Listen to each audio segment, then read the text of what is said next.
Go tits, right? Indeed, the mole. Right. Let me make sure this is clear here also. And hitting the got it. All righty, Aphrodite. Namaste, namaste, namaste to you all. I am Brother Hassan Ghazi Obey here in Morocco at northwest of Mexham. How are you? Right. Hey guys, welcome to our 7HealStar.com. Oh my God, I should have shaved a little bit, right? Roughing it, right? Welcome to our 7HealStar.com Astrology Firm 7-day tropic medical astro weather report to you all. I am Brother Hassan Ghazi Obey here at Morocco at northwest of Mexham, and I'm here with my magnificent bros in whom I'm well pleased, and they are Islam. I am Terrell Tamari Bay. Islam, brother.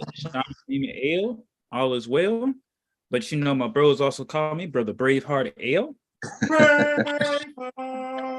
I know, right? Everybody's kind of got something exciting. So he's so poetic, you know. I know, right? We got Brother Tom Sar right here. Brother Tom Sar. Muhammad. And then Braveheart L. You know what I'm saying? Like, you know what I'm saying? Because brother Jay don't play with that time. What time we doing? What you say? But not. All right, let's get it going. Let me just go right into the screen share on this joint, man. I know I got it on multiple screen share. Right, so let's just get right into this. Oh, you that. Yeah, I know, right? Okay. Like 1,000 tries. I know, right? Clue. And I Never. Right, John. He never gets it. I know, right? Yeah. He never gets it. It's coming though. You don't get it one time. Very victorious. It's one time. It's gonna happen. I know, right? That's like I got that big loud Bluetooth speaker on here next to me, man. Yeah, it's like that's cool. All righty, let me do this. Worked out 999 times. You know that 1,000 though, you get that hit. Hey, all the time. Yeah. Right. If you miss, no, it don't mean don't keep shooting, right? I know, and that's because Brother Sean's not a quitter. So anyway, with that being said, we're going to move forward because this is because winners never quit. It's obvious, quitters to win. So here we go.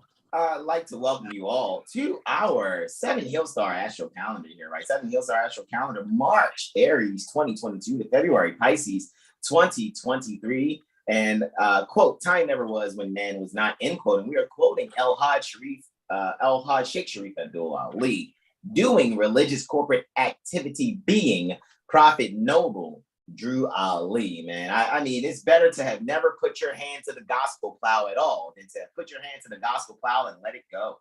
So, you know, I trust that whirlwind of unprotection is running them up there. So with that being said, guys, what we're going to do is we're going to go right into our month here, dealing with the fire sign Leo, the lion, contemporarily, and of course, first and foremost, anciently and contemporarily, ruled by Sol, the sun. And then we have the earth sign Virgo, right? Dealing with the Virgin, right?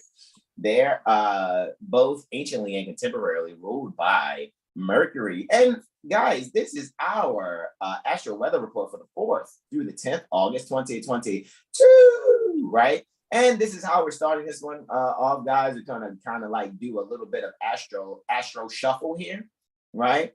Astro shuffle, right? No, okay. Not just Cupido, which is just a small little asteroid there in Uranian astrology. We won't do the Cupido shuffle. We'll just do the whole astro shuffle. And here on this Thursday, right?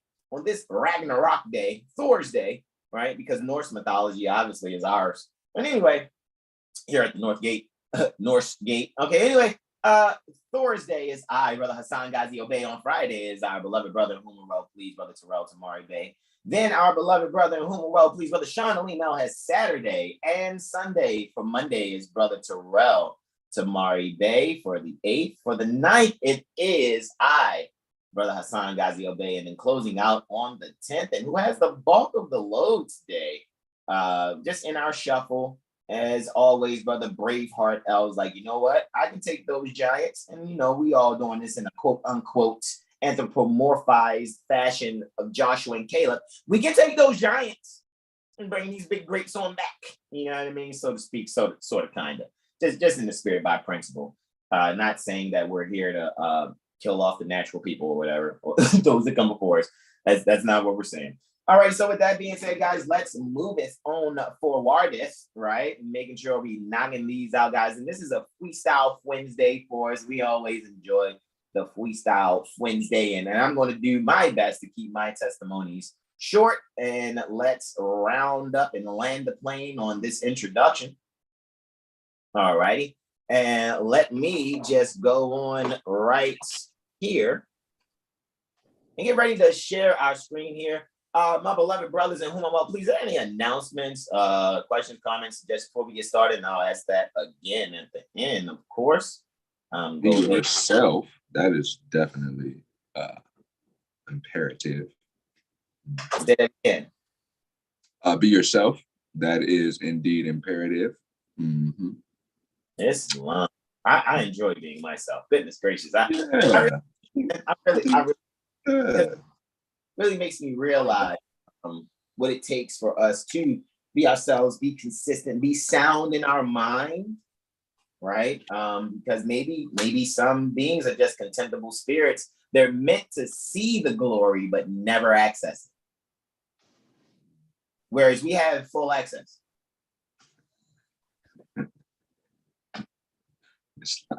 Astrologically and civically. Again, like I said, like Brother Corey Bay, shout out to our beloved brother, President Corey Bay, right? Where he always a joke. We're not saying he's an actual presiding officer. We're not like the United States of Astromasonics. That's not what we're saying. What we're saying is that's what this is, the United States of Astromasonics.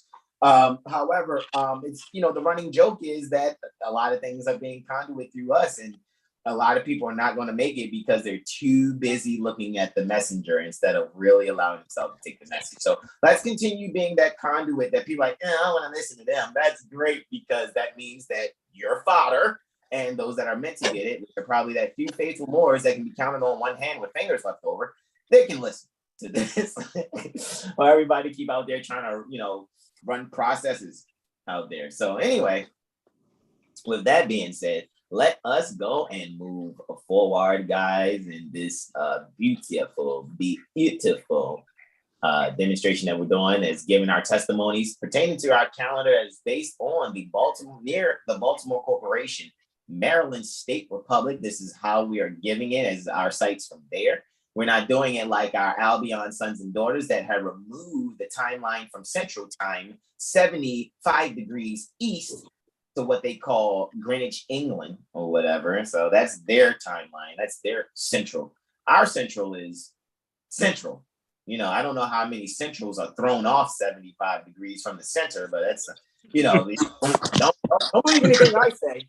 Just go and check the history of 1852 when they did that bullshit. But anyway, with that being said, let's move forward. All righty, I'm going to kick off Thursday. And then, hey, guys, look at it. Thursday, 4th August.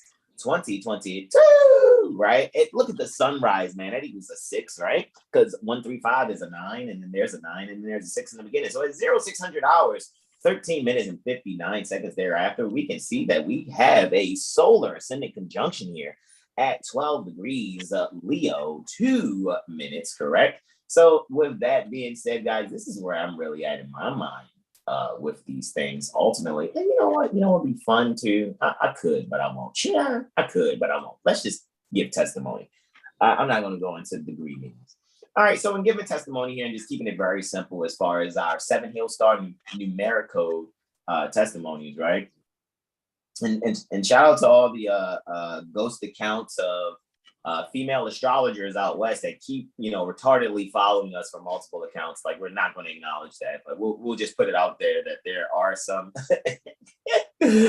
I know. Wipe your face again for me, please, Brother Terrell. So with that, we don't care about you. So with that being said, we're doing what we want to do as we've been doing.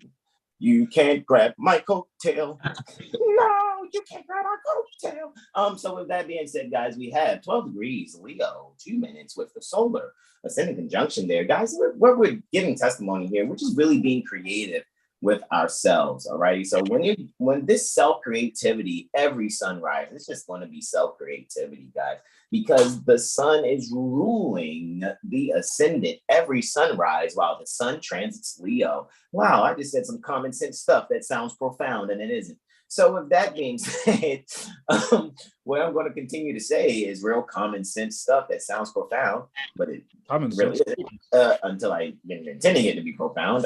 We can see along with that rise. Look, Venus is rising also. Hey, morning star. How you doing there, Lucifer? So great to see you at 21 degrees, 3 minutes. I'm about to have a Venus return. Yeah! Yeah! So with that being said, guys, I'm having a Venus return doing morning star. Yes! All right, so anyway, Lucifer. Anyway, so with that being said, we're really seeing that this sunrise is really going to allow us to really look forward and finding the values in fascinating and denying, and being fascinated and also denying some creative things that we would like to do for ourselves. This is the kind of sunrise where you go, you know what? Don't do too much. Just keep it very simple. Just keep it very easy and relaxing. So I would like to move on to my next testimony. Let me actually open this calendar back for myself so I can actually see and view along. Like Moon square Pluto. Huh? Moon square Pluto. You said what about Pluto? But that's moon squares Pluto. That's your first transit. Yes. And I'm void of course. I'm giving testimony for void of course off the break, and it looks like that void of course is going to be for what, like 5 hours and 28 minutes. Looks like 5 hours and 28 minutes. So yeah. So let me go right into this Lunar squaring Pluto there. So. Let's you know what, brother Jag, I just realized what I didn't do. Let me give you the remote control, my beloved brother, whom I want, please. And there you go, ski. I'll set the first one though, because I should have given the controls to you and I forgot in the moment. Thank you for reminding me. So that's why I love my bros, man. Because when they correct me, I feel loved. I don't feel like I need to run. Luna, okay, 90 degrees. All right. Luna square Pluto, right? What we got here? Luna square Pluto. Good. And let me hit hold on, it's happening before. So let me hit the previous button. Boom. And then I'll hit the next button for the next one. All right, Brother Jag, here I am. 0200 hours, 19 minutes. Now I yield to you, Brother Jag. Let me put my pen tablet down. All right. Here we go. All righty. 0200 19 hours and 24 minutes thereafter, guys. So the 4th August 2022, right? That's Thursday. All righty, guys. That is next day after today. Luna is clearly there. Okay, maybe I should still have my pen tablet in my hand just to kind of direct this thing. You can still use your keyboard like you was doing? Okay. Are you good? Or am I? Do you think? Good. All right. So we have Luna here in the 5th house, right? So Luna in Libra, right? We got a 475 thing going on here. We got some home related creativity here. However, there is an obstacle and challenge 1, 2, 3, 4 houses later. So there's an obstacle and challenge in the home with being able to take the values in a relationship and being able to really transform the essential structures to how we're going to value one another in a joint account, right? So the challenge here is to get over the obstacle in the transformations that's happening in the home. So the structure and the balance. So in rebalancing the structure, this is where you may see mergers happening of not only quote unquote entities or turned businesses or different merchants or different ventures. What you're going to also see in this moment also is that it may be a reduction of some sort where it will allow you to actually grow further. It's almost like the sense of you making sure you're, if I'm not mistaken, I got to check the Farmer's Almanac again, but when the moon is in Libra is when you cut your hair to encourage growth. If I'm not mistaken, we're gonna have to check that again. Which one is it? One, it's either Libra or Taurus. One of them is when the moon is in Libra or Taurus. One is to encourage growth and one is to discourage growth. And if I'm not mistaken, it might sound really wild, but I think the discouraging growth is when the moon's in Taurus. When it's exalted, that's wild, right? But we would have to recheck that, check the categories by dates or something like that in Farmer's Almanac, just to double check and make sure, guys. You guys know I got a copy of the Farmer's Almanac right here behind me, actually. But let's just kind of move forward on this thing because we got quite a few testimonies to give. So with that being said, guys, the challenge and the obstacle that you're getting over today is restructuring your home. And I yield the floor on that. My next testimony, of course, and the moon's going to be for the course, guys. So at this point, guys, don't make your first transaction until after 7:47 ante meridian Eastern. So 0700 47 minutes Eastern meridian. All righty, or Eastern time, or 7:47 ante meridian Eastern. Let me correct myself for the record and make sure I'm saying that properly. So with that being said, guys, I'm going to give to you this. Look, we got Mercury entering, ingressing where it is dominant. We have Mercury ingressing where it is dominant. All righty. So Mercury is, not only is Mercury dominant in Virgo, it's also in the third house having accidental dignity. So here there are going to be detailed communications that are going to be very helpful to the point where it's going to allow you guys to probably reconstruct the publishing pertaining to astrology. I think a lot of people are going to probably, in the spirit, ask for a refund of things that they've gotten from other people. Because what they're going to be able to do, they're going to be able to go back and explain why that transaction, one, doesn't exist, and two, should never exist. And they'll be able to do that in detail. So I'm doing a reflectionary, sighting pertaining to both Mercury and Saturn, just being in where they are in the houses as far as writing and publishing and being, just reflecting some things. So a lot of people are going to really have some structured essentials pertaining to astrology, pertaining to astrological publishing, and it will give them some clues and details and shine the light really on some things that are really occurring that are really, really occurring and beneficial for you all. Interestingly, Leo is in the second house ruling the third. Pardon me. Leo is on the third house because the sun is in the second ruling the third. All right. So with that being said, it's like, what light is being shined on the details here? Because if you ask me, the sun's standing guard for the third house. So it's like, if Lilith wanted to come in, to the third house, like sun's checking tickets at the door, like your fascination and denial. We don't know if you belong here. You're talking about your VIP. I don't know, because there's some emits dominating mercurial communications that are happening here that are going to be published. So that fascination and denial is just wanting to have access to Mercury. However, it will not reach. So the fascination and denial is kept outside of the loop in what some people term the second house, the gates of hell. So with that being said, Venus guarding the gates of hell there.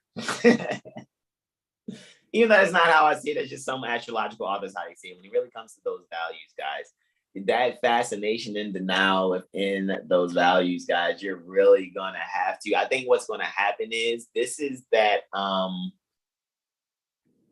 saying in terms of Brother Sean, this is that aura cleansing where every time you go to point the finger at someone else, not only are three fingers going to point back at you, it's going to be like your fingers are going to point back at you too, the ones that you're pointing. You're like, well, hold on, what's happening here? You're going to feel like you're in a parallel universe of some sort with on the inside of you, because every time you go to make a statement of something and you're not pure heart or sincere intent, it's almost going to be like there's a reversal spell on you. And we don't do that type stuff.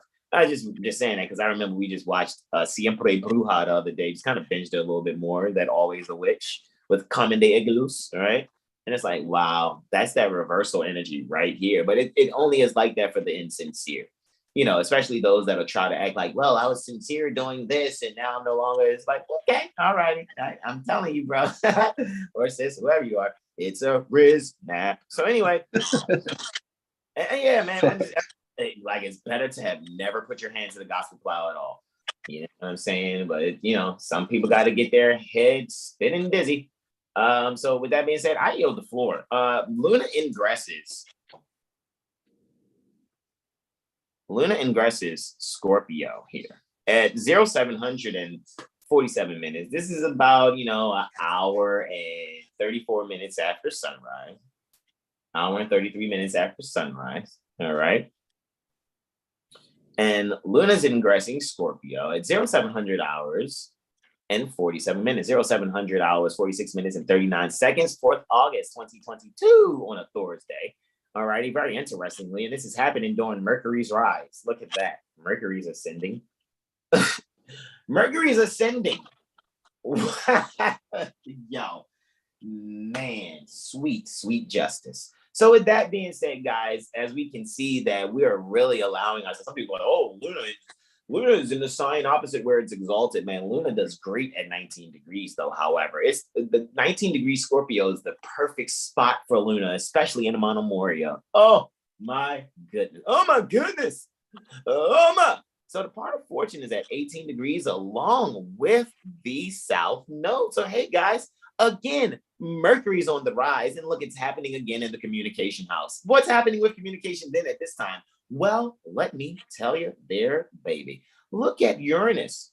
Uranus is reflecting fortune and the past, while conjunct where we need to be in the future. With Mars just coming off that conjunction there. So you guys are really going to allow yourselves to really get down to the soul of the pertaining to the subconscious mind. You guys gonna be able to really go in and really find those actively innovative things for your path in the future, where you need to really travel in your world affairs and really allow yourself to take the place of the affairs of men. However, it's only really happening for those that are sincerely active AstroCivicians, that are meant to be sincerely active AstroCivicians. No matter what you have gained, it has been lost unless you're consistently sincere, right? So with that being said, for those of us that are going to stay consistently sincere when it comes to how we're communicating, we're allowing ourselves at home to be able to inherit something very fortunate within that inheritance, that we can recall some things from our past that we've inherited. And now we're going to really see not only the value in that, but our thoughts and our communication will reflect the things that either we've seen published that are guiding us towards our goals in times to manifest what some people term the future. And those publishings will be will be driven to share those things pertaining to our destiny. However, the only ones that will be able to articulate these things are those that sincerely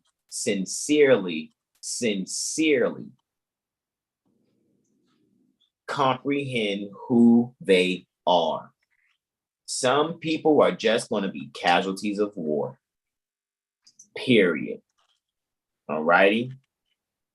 And we were in, and I'll say this, because we went to the Jurisprudence Gym yesterday, and one of the Jurisprudence Gym instructors had apologized, and I thought it was a really awesome apology, because the apology is all these concepts we go over, there's a base answer to it, and some people keep walking right past the base answer because they're too busy looking for Jesus. All right. I yield the floor on that. So for that Luna ingressing there, guys, that's when you can do your transactions. Do it again, make your transactions worth your while, guys. However, in your subconscious thinking and communicating, guys, make sure you're really doing your best to inherit and reflect something that is very valuable. I yield the floor on that one. My final testimony, Luna sextiling Mercury. This is beautiful. All righty, at 0829 minutes, right? We're having a lunar mercurial sextile here.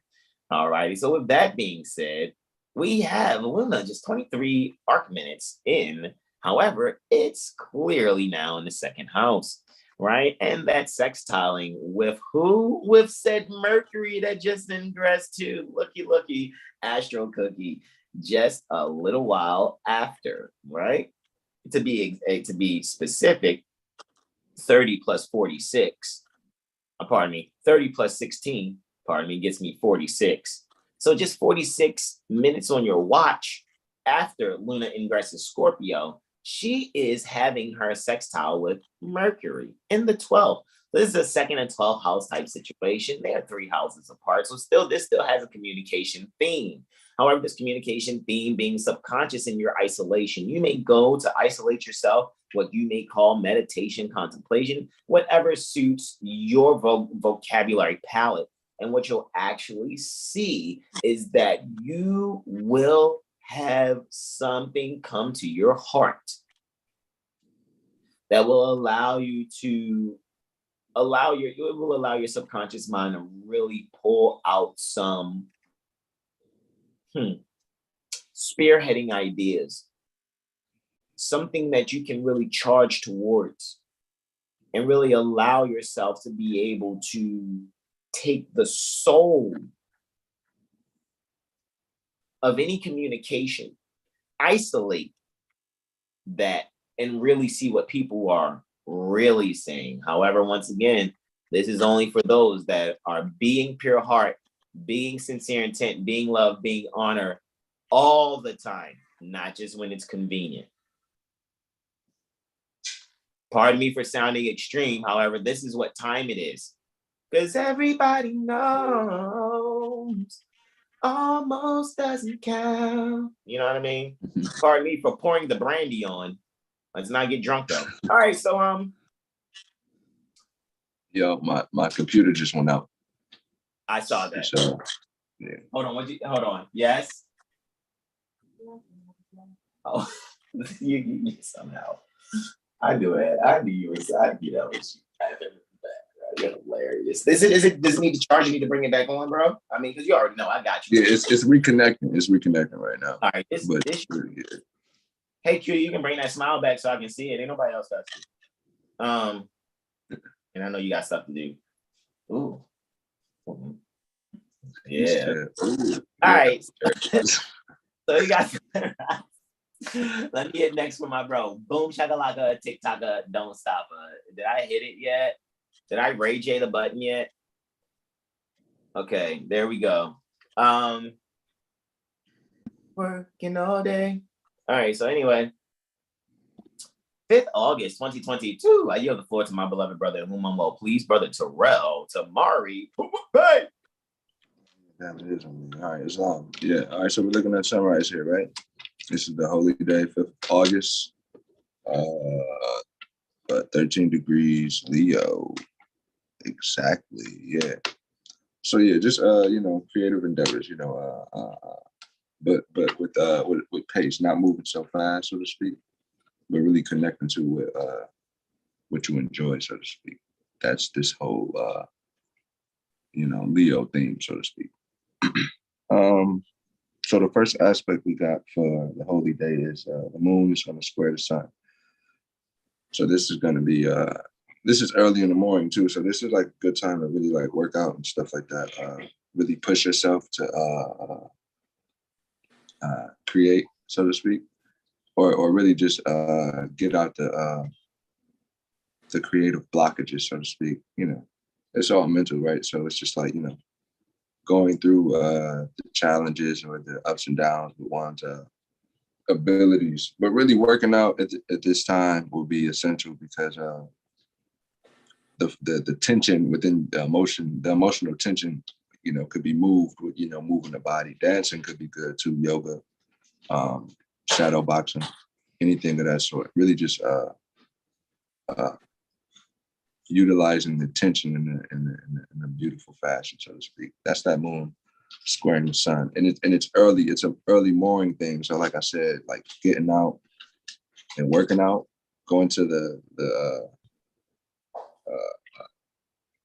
like a playground, so to speak, instead of like the actual gym. You know what I mean? Like having that like childlike experience with, you know, going back to your childhood as you're like experiencing something like, you know, vigorous or, you know, tense, so to speak. Yeah. That's that energy. So that's how that should be utilized in a sense. That's how it will be, you know, going back to your childhood and seeing how that, you know, how you are now, so to speak, how you were formulated. You got the sun in the 12th, right? It's rising.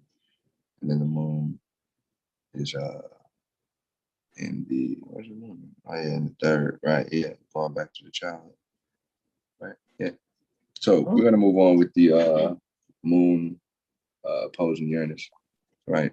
Moon's in Scorpio, right? And Uranus is in Taurus. Yeah, so this is just, you know, that beautiful change, so to speak, intuitive.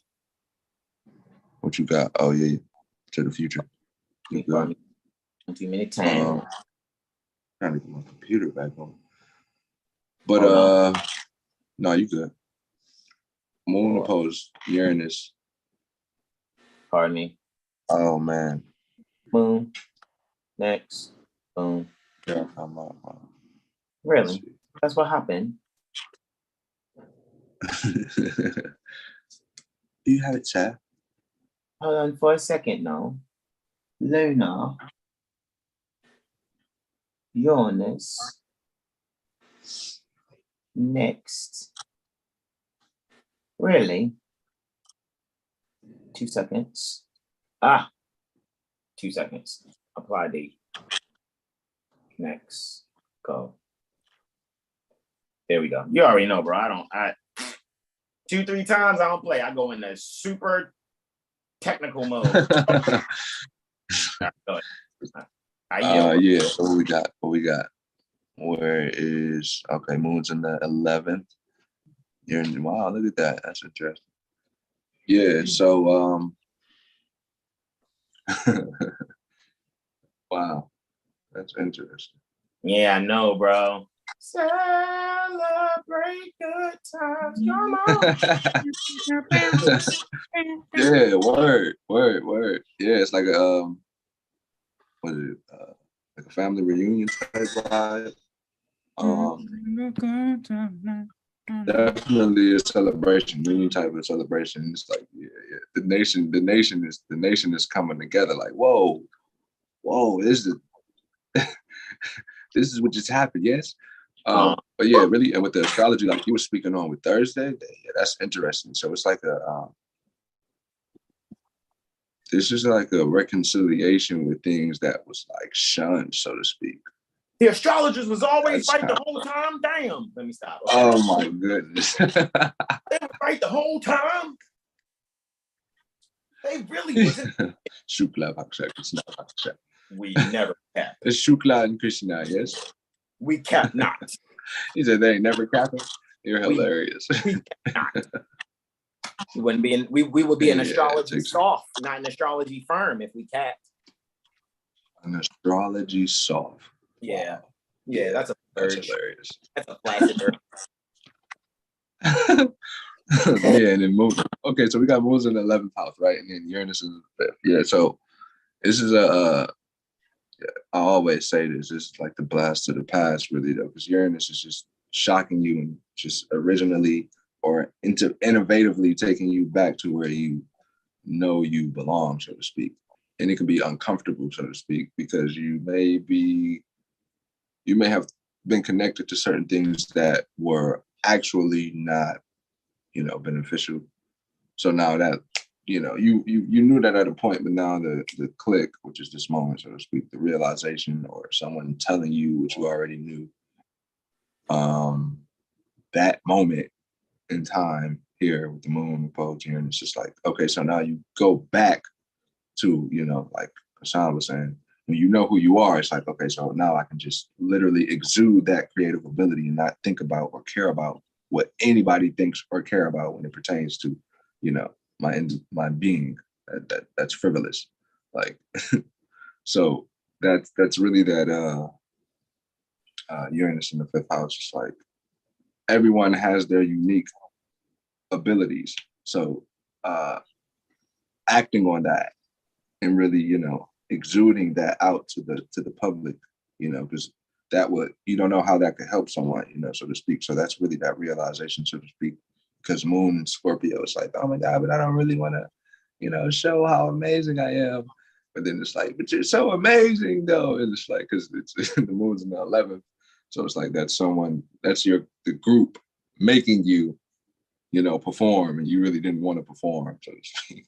May I? Spaceships don't come equipped with rear view mirrors. They did. Islam, that's that. That's literally that. That's Uranus, a very different type of way of traveling, so to speak, right? But yeah, that's Moon opposed Uranus. So just be open to the unusual things that you naturally have. So they seem unusual because of the societal norms of saying that that's unusual, so to speak, right? So fuck what they think in the masses terms. Okay, so then the Moon's gonna oppose Mars. So right, there's this tension within, how you want to move. But you got to make a move, but you just don't want to move too fast because you may hurt yourself.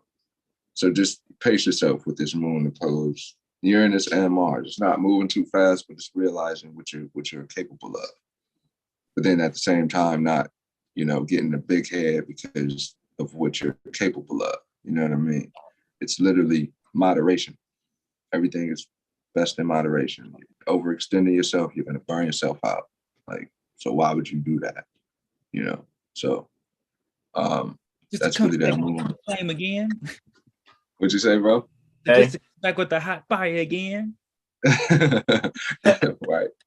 With fire. I know, I'm good.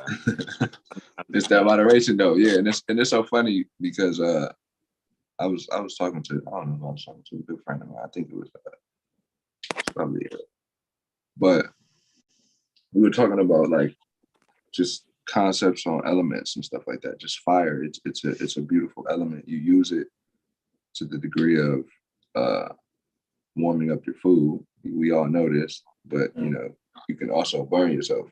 And I said that because I burnt myself, and it was like, damn, literally that's. But I'm still going to use fire, right? So it's learning how to utilize whatever it is that you have, and not overextending that capability, whatever it is, so to speak, right? That's yeah, don't pyrotech. What'd you say, bro? Say it again. I said, yeah, don't be a dirty pyrotechnician. You done came to the best pyrotechnician firm, and now it's like, I'm going to go over here with the undesirables. The undesirables. Oh, God. Yeah. Tough life, yeah. Tough life. Yeah, we got Moon. Oh, yeah, that was the whole Moon square Mars, what I really just said, yeah. Oh, yeah, Moon. So hold on. I mean, Moon opposed Mars. I'm sorry, Moon opposed. Oh, okay, yeah. But now we got Moon square Saturn. That's what we on now. Oh, okay. Oh wow, I never moved it. So that was taking place in the 2nd and 8th house. Then I never moved it from Lunar and Uranus. My apologies. So that's what Brother Terrell just gave testimony. Yeah. Indeed. And you can see that too, though, because that's assets and liabilities right there. Of course. Man, let's talk about. I'm telling you, man, some people have squandered their inheritance already because they're just prodigal. That's all. Oh God, prodigal, man. That's tough. And then so, and then like people who are around people who are ridding their inheritance. Like they have inheritance in there. Like the people who you're around. Like I said, they're not beneficial. So you got to move accordingly. We giving people a lot of people access to their inheritance, and some people are just not going to know what's there. Like Prophet Noble Drew Ali said in the Oral Statements and Prophecy, #1, I brought you everything it takes to save a nation. Now, take it. and save yourself. When somebody gives you an instruction, they say, I brought you something, they shouldn't have to tell you to take something that they brought you. Something you take, and Brother Terrell was like, Brother Hassan, we brought you this. I'm like, oh, let me see this. And I'm like, let me take this back to you ain't going, I doubt if my bro's going to be like, hey, yo, I brought you this. Now, I know you're intelligent, but I'm going to tell you to take this, bro. I'm like, what you think? I'm a dumbass? Like, you think you can't? But this is who Prophet Noble Drali is talking to a people who needs their nationality and divine creed restored. Because everyone else is on the planet doing, what they know they're supposed to do. You know what I'm saying? So yeah, bro, that's what it is. Some people have access and still cannot see and will not see and are destined to only see what they will never comprehend. I yield the floor. I'm not being doom and gloom astrologer. I'm just saying, are you aware of your own spirit? Islam. All right, so now we're moving to your that is imperative. Yes. You got a lunar Saturnian quartile, correct? Yes. All right. Let me, my brother. Go ahead, bro. Let me get that 9 in there for you. And find that time of aspect. And I yield to you, bro. Islam. Square Saturn, right? So look, yep, moon's in the 7th. Who you deal with? Who you with? Moon 7th. What you say? You silly.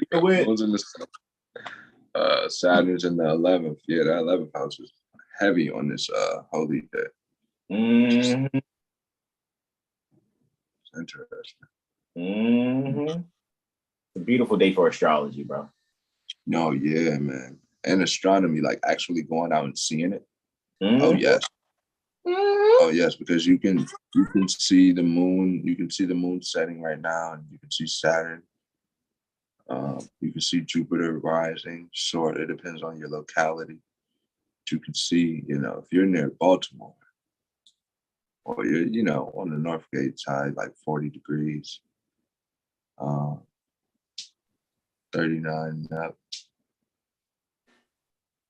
Yeah, you can definitely see some beautiful astronomy, But this is a moon in the 7th, Saturn in the 11th. Mm-hmm. This is really just like connecting back to that. It's like realizing those whatever your grandfather or grandmother used to say is starting to make sense now, so to speak. Oh because my those yeah, like. Hey, bro, you just dropped the mic on that one, bro. That's accurate as fuck. It's the clarity thing, because that Uranus thing with the moon opposing Uranus, so it's like something's gonna make sense. Something that was just, it never made sense, gonna make sense now. And then moon square Saturn, it's like the elders was always telling you, were always telling us. Mm-hmm. Always. Mm-hmm. But now it's like the Mother Oracle and that one. Now you. It's given that honor and that respect now, because as when we're young and hot-headed, we don't get it. It's just it's frivolous. Like even like I can give an example. Like when I first met bro Hassan, it's just like he was telling me so much stuff, so much information. It was just like he was telling me it because he knew I needed to hear, I could comprehend it. But at that moment in time, it's like, what? Like what are you doing? What is, like, why are you? But again, like when you know yourself, you know, and you know who you're dealing with, again, which would be the moon in the 7th house. It's like, okay, I'm gonna tell you this so you can process this information, and how you process it, it's all on your own constitution. So that's basically what's happening here. Like, it's like that whole realization, like, okay, let me really honor where I come from, and put those people at the forefront, and really, like we're standing on giant shoulders. That's just really this moment here. And now we're honoring it and taking homage to it, really. And like the it's like getting over like the infighting with if there's like mental disputes or emotional disputes within the home, all that's being reconciled in these moments, so to speak. Or that's the attempt. So that's the attempt. But it is happening in most senses, because it's a lot of sincerity being communicated and a lot of vulnerability. So, just really, yield to that and really be honorable, from where you come from. And with that, I yield the floor. Yes. Hold on. Okay. Hi, back. I was listening to you, bro. I got it if you want to speak or so. You could, bro. That sunrise for you. Boom. Definitely, the astronomy. Like, go outside. We always say it, but really just observe it and really watch the Earth rotate on its axis at least. Please. All right, so the bulk of the load for this site, Brother Sean Alim was like, I got it. I'm like, okay, we ain't gonna sweat it. Right. So with that being said, because who else got it? Nobody. So let's get it. And who gives testimonies like we? Nobody. Okay, anyway. Who can tell you all of the delineations? All right, let me stop. Okay, let me stop.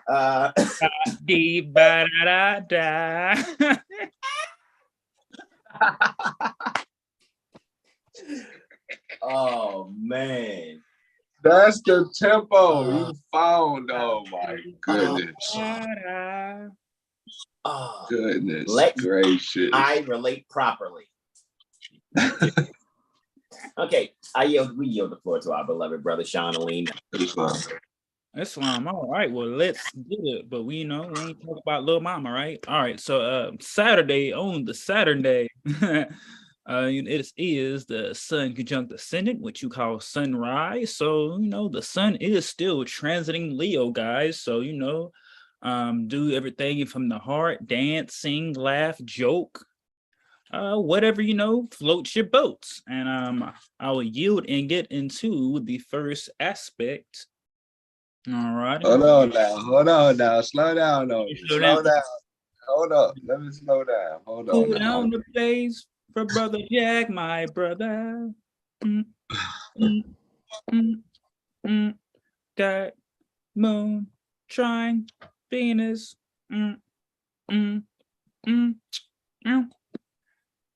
Hey, does it act super slow in yours too, Brother Jack? Whenever you try to do it, be like ancient, like AOL, like load up type speed, like. Oh my goodness!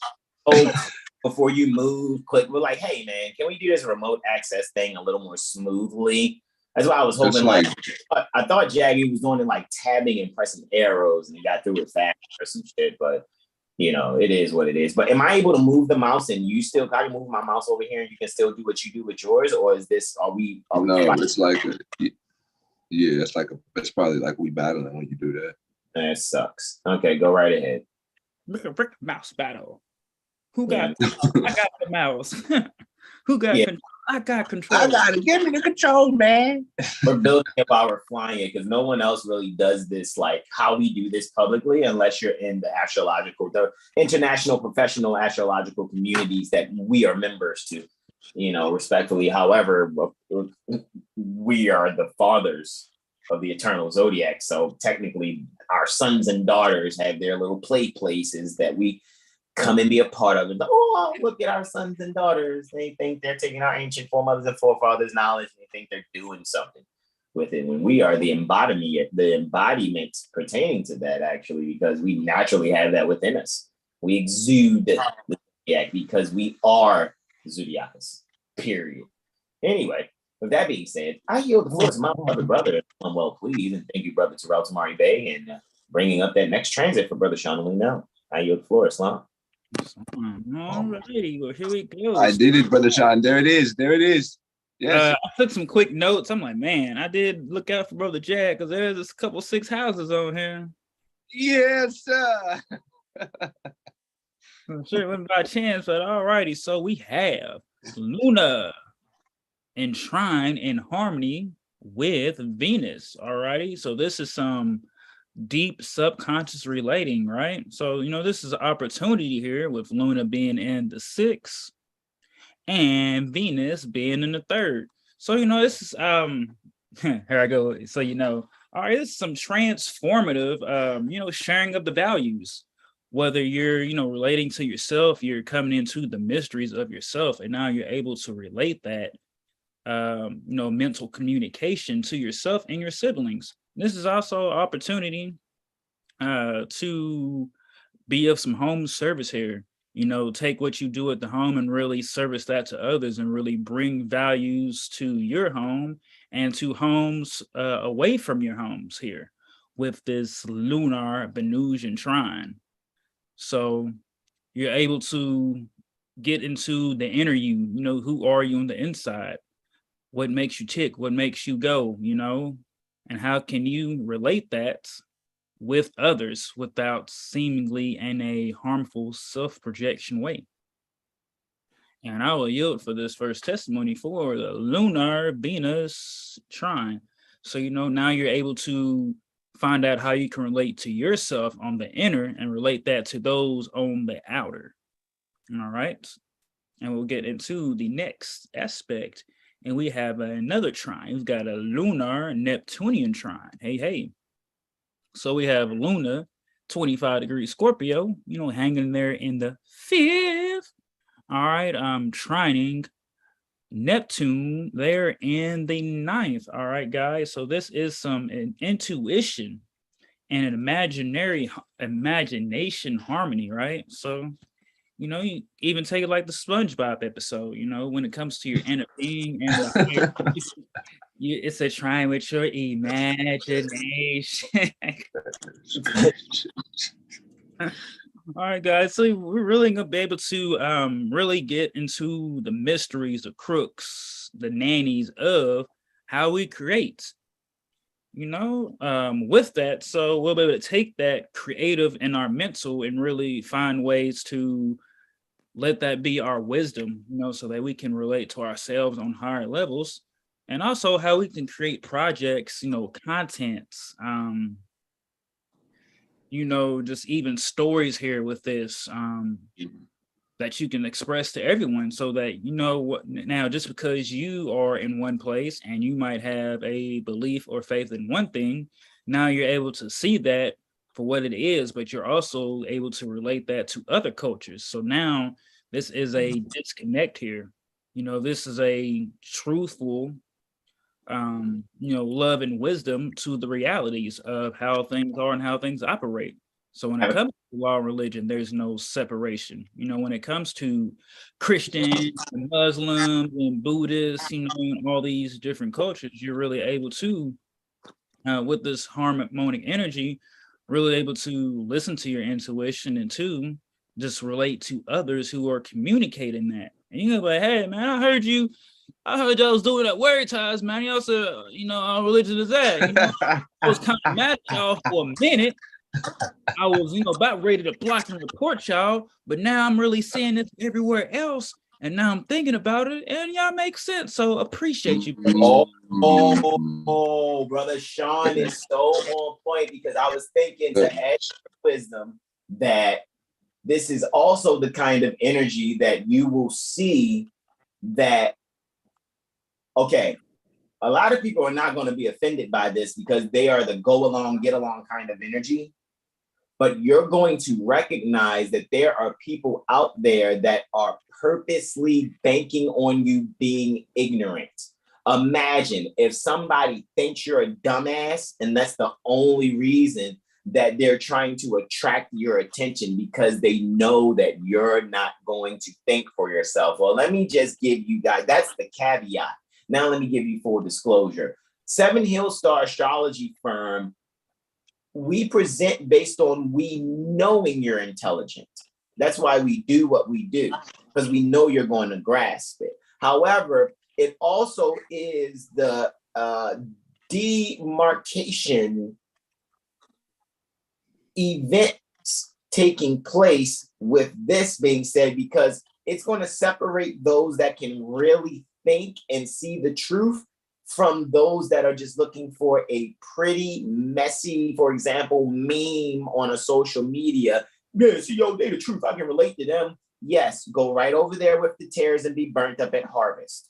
I'm not a doom and gloom astrologer. I'm only adding to my brother's wisdom with this 5th-9th situation that's here and making sure you guys are really reinstituting the higher learning pertaining to your subconscious minds and the things that you think you're rebirthing. There is a fated relating to what has been published. And a lot of people now in this moment are going to really see, oh yeah, Brother Sean is correct. I do get that now. But you know why I get it even more? Because this asshole just made a messy example. Mm-hmm. Telling you, just watch, guys. Please watch. I yield. It's fine. Yeah, gratitude indeed. So yeah, you know what I said, and Brother Sign said you're able to, you know, see the truth of what it is and the truth of what you thought it was. So keep your eyes open, and I will yield and get into yeah. Keep your eyes open. He said it. There you go. I'm saying, dude, what's that little Kim movie that was looking around? Y'all are hilarious, man. You are fucking silly, bro. I already hit the next button. Y'all good though. I'm stop, Brother Jack. You got it. I'm gonna wait till you're done putting in the next one, and then I'll use the pen to move. Got you. All righty, guys. So next up on this lovely Saturn day, we have a lunar Plutonian sextile here. All righty. Is that the right one? Yeah. Yeah, you got it. All righty. So we have Luna and the 4th house. So, you know, definitely home and comfy where she's at in the 4th house. And Pluto there, almost in the 6th, but still hanging in the 5th. All right, so this is a growth opportunity, you know, for your emotions, right? So if you've been feeling kind of way, this opportunity to take the growth upon moving past that. So when it comes to your home and self-care, what are the mysteries that you just can't seem to grasp? Or what are you holding on to that needs to be let go of? Now, this is an opportunity that you can, you know, review that. You know, like a complaint, you know, sent to the HR department, you know, you can really review that and really take what needs to be, what's in harmony and what's not in harmony, and really just move on past that. And when it comes to, you know, your career and service, there's a transition cycle occurring. You know, there's something coming up that, you know, you might take as a test or, you know, or a block. It's like, oh, well, why is this happening? When really, and honestly, it's something that, you know, that needs to be done. Something that you can really take an opportunity for to grow, but you're not, you know, you might look at it in another, you know, sense of fashion, like, you know, kind of like the glass is half full, half empty. You know, you're like, well, this is happening, I don't get it, why? And instead of that, you can just, well, what can I learn from this? You know, what am I doing that, you know, is great? What is working and what's not working? You know, simple as that. Okay, then let me just keep doing what is working and let me not be emotional about it.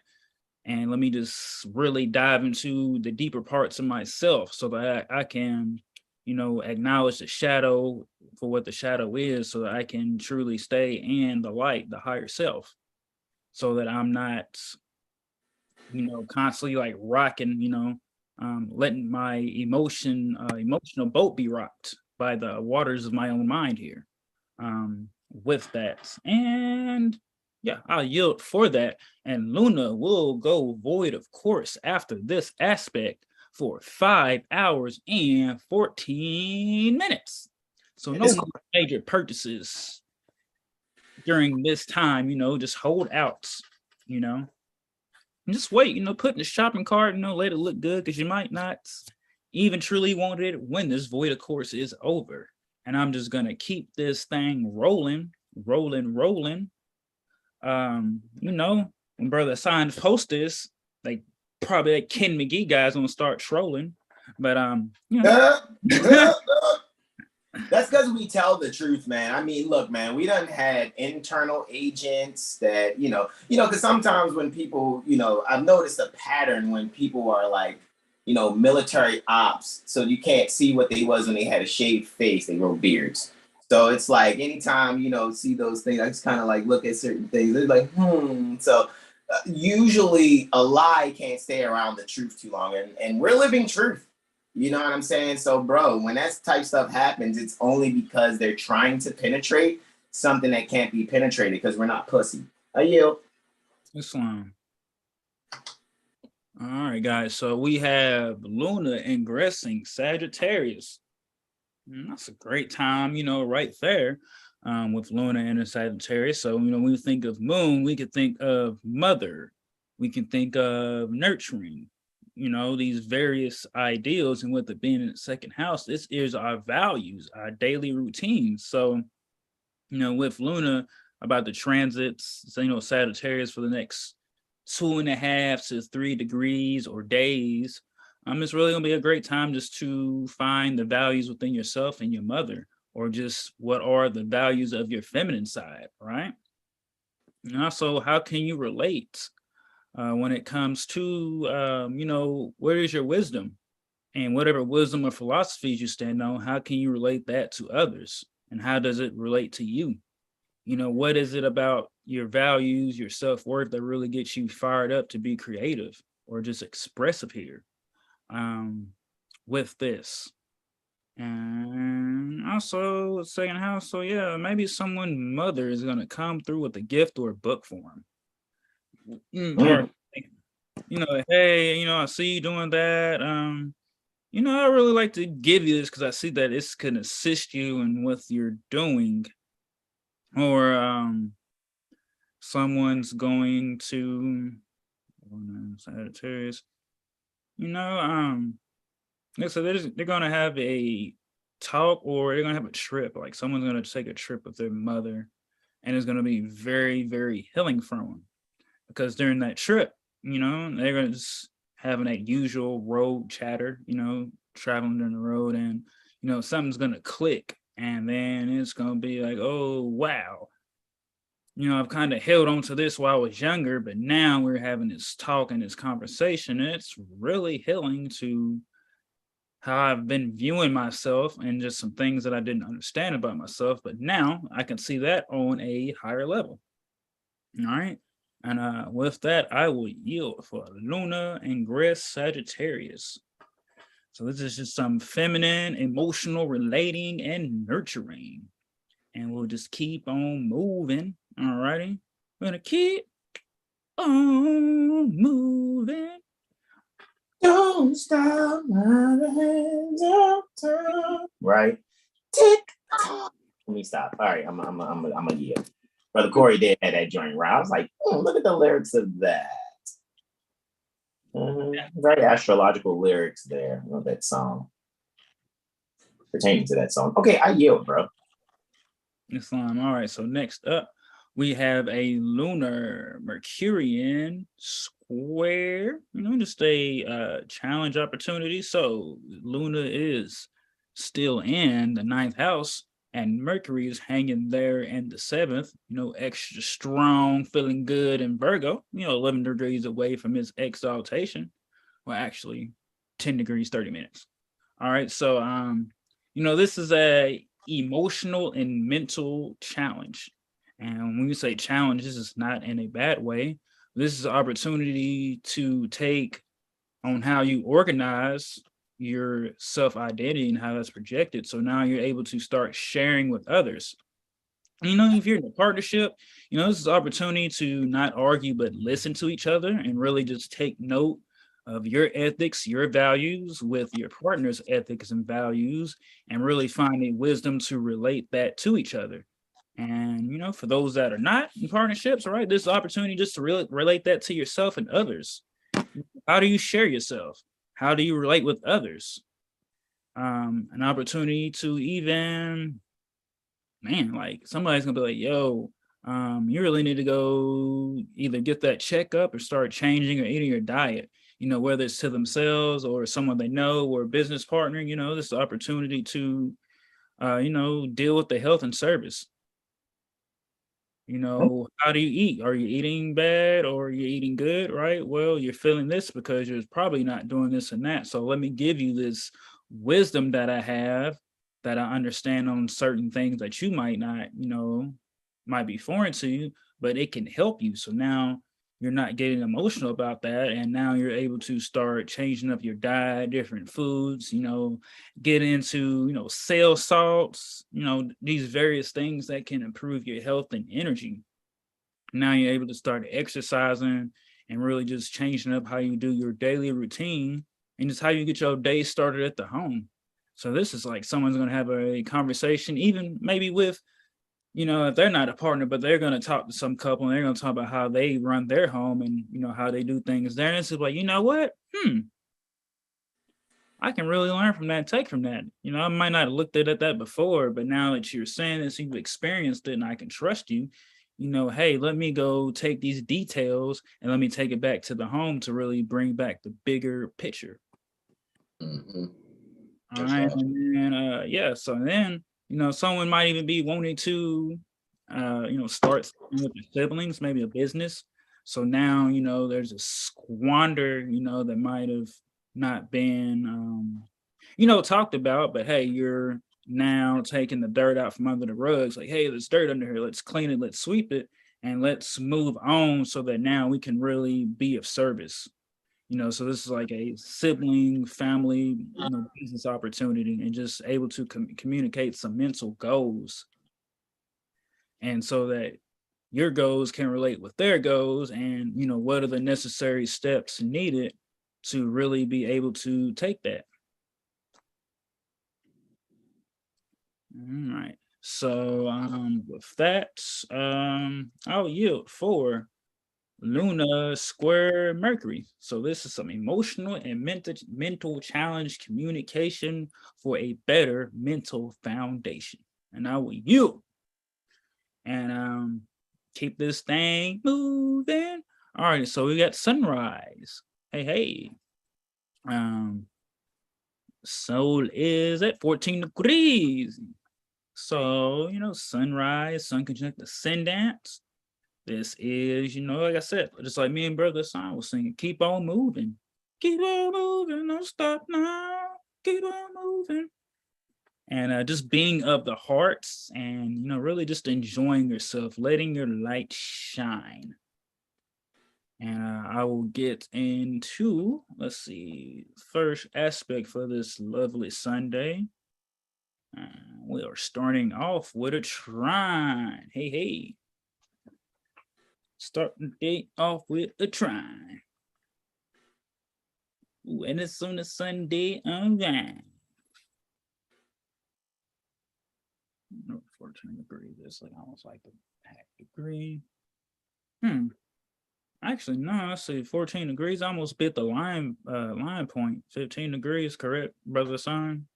Say that one more time. 15 degrees Leo. Ain't that like the Lions Gate portal? I think if I remember it actually correctly.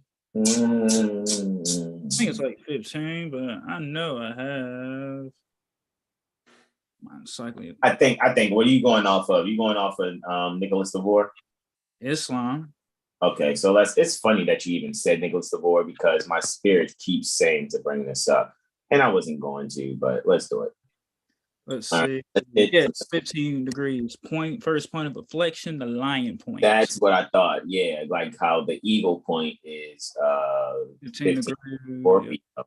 You know, and so yeah, you're exactly correct. But why not double check? Just to really just see, just briefly, to be completely honest. Because we're professionals. We're not, you know, we just didn't, you know, put some crystals in our bra because we're women, because we're not. You know, I got this vagina and titties, and all I gotta pay is I know astrology. Look, the only certified professional astrologers that are Moorish American is 7HealStar. Anything else is the janky promoter. Period. Anything else is the janky promoter.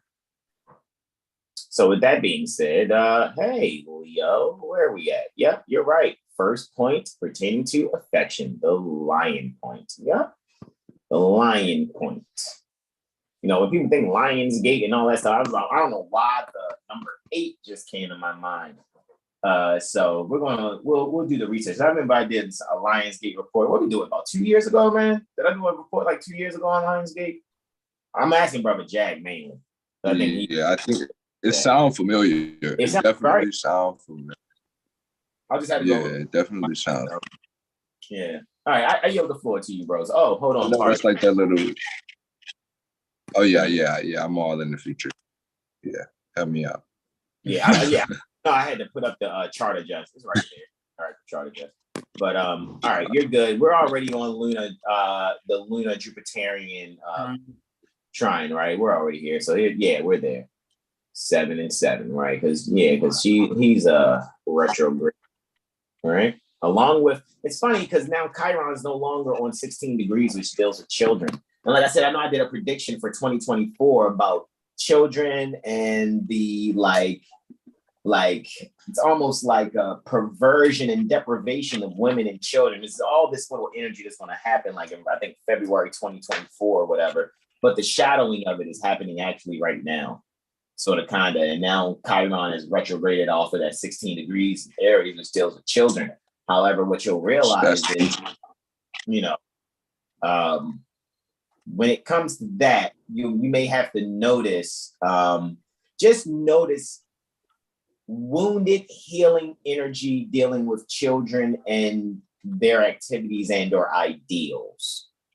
Wow, why did the Chucky doll just come to my mind? I don't know why. However, I'm gonna yield the floor there. All righty, Islam. All righty, y'all. So we have a lunar Jupiterian trine. All right. So this is harmonic expansion for soul. No. Wait. We're in the future. We're in the future. We're in the future, right? I hit the button way too many times. Oh, I did. That was me. I thought you were already on it. Yeah, no, that was me. I was about to say, yeah, there we go. So Chiron is still on. There it is. It is still dealing with children. I'm about to say, like, whoa. All right, so the because that's about to happen in 18 days, something like that. Got you.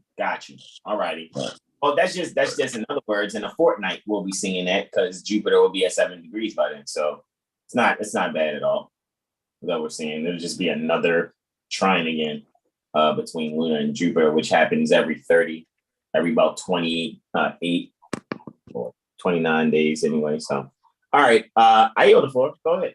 I yield. It's fine, bro. All right, so we're on this level as Sunday. So, I'm 6th house shorting it up right now, right? So we got Luna and Sagittarius in the 6th, and we got Jupiter and Aries in the 10th. So this is some opportunity for harmonic expansion for soul development.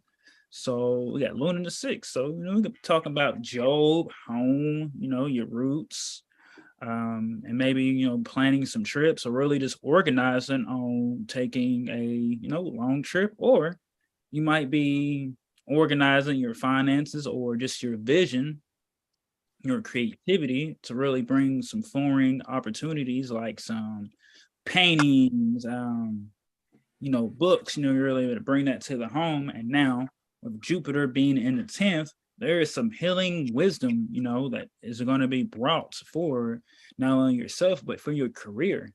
What do you want for the long term? How can you take this creative fire and cleanse yourself and really come back, kind of like a death and rebirth there. Like, how can you really take that and how can you now harmonically be of service? How can you make the service that you would like to provide a career for the long term to others?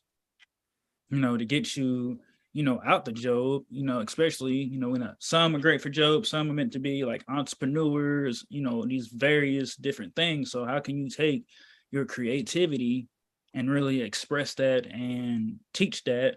And now you can look like a leader, or you're just being the first on the field to do something that, you know, everyone might have talked about, or you're seeing a vision. You're like, hey, I've really got this idea that's gonna, you know, transcend and, you know, really expand everything. But even though a lot of folks might not be at that level, hey, let me, you know, be the first one to step out and do it. You know, let's, you know, set the trend, set the bar, and then, you know, they'll catch up later. And, you know, Luna is ruling the first too. And, you know, you get Venus there too. So you really want to be able to relate to the home here.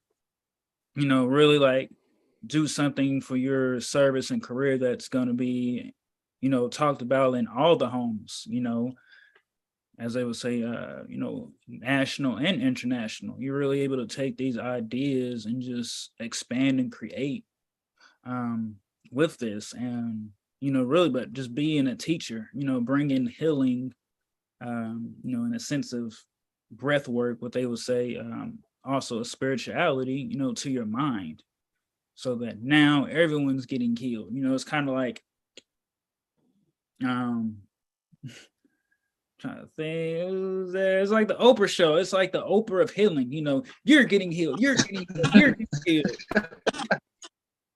healed. Wow.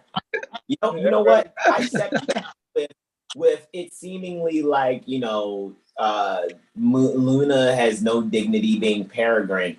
Interestingly, though, Luna is orbiting Earth, and Earth is the esoteric ruler for Sagittarius, where Luna is transiting. So even though it may seem like Luna has no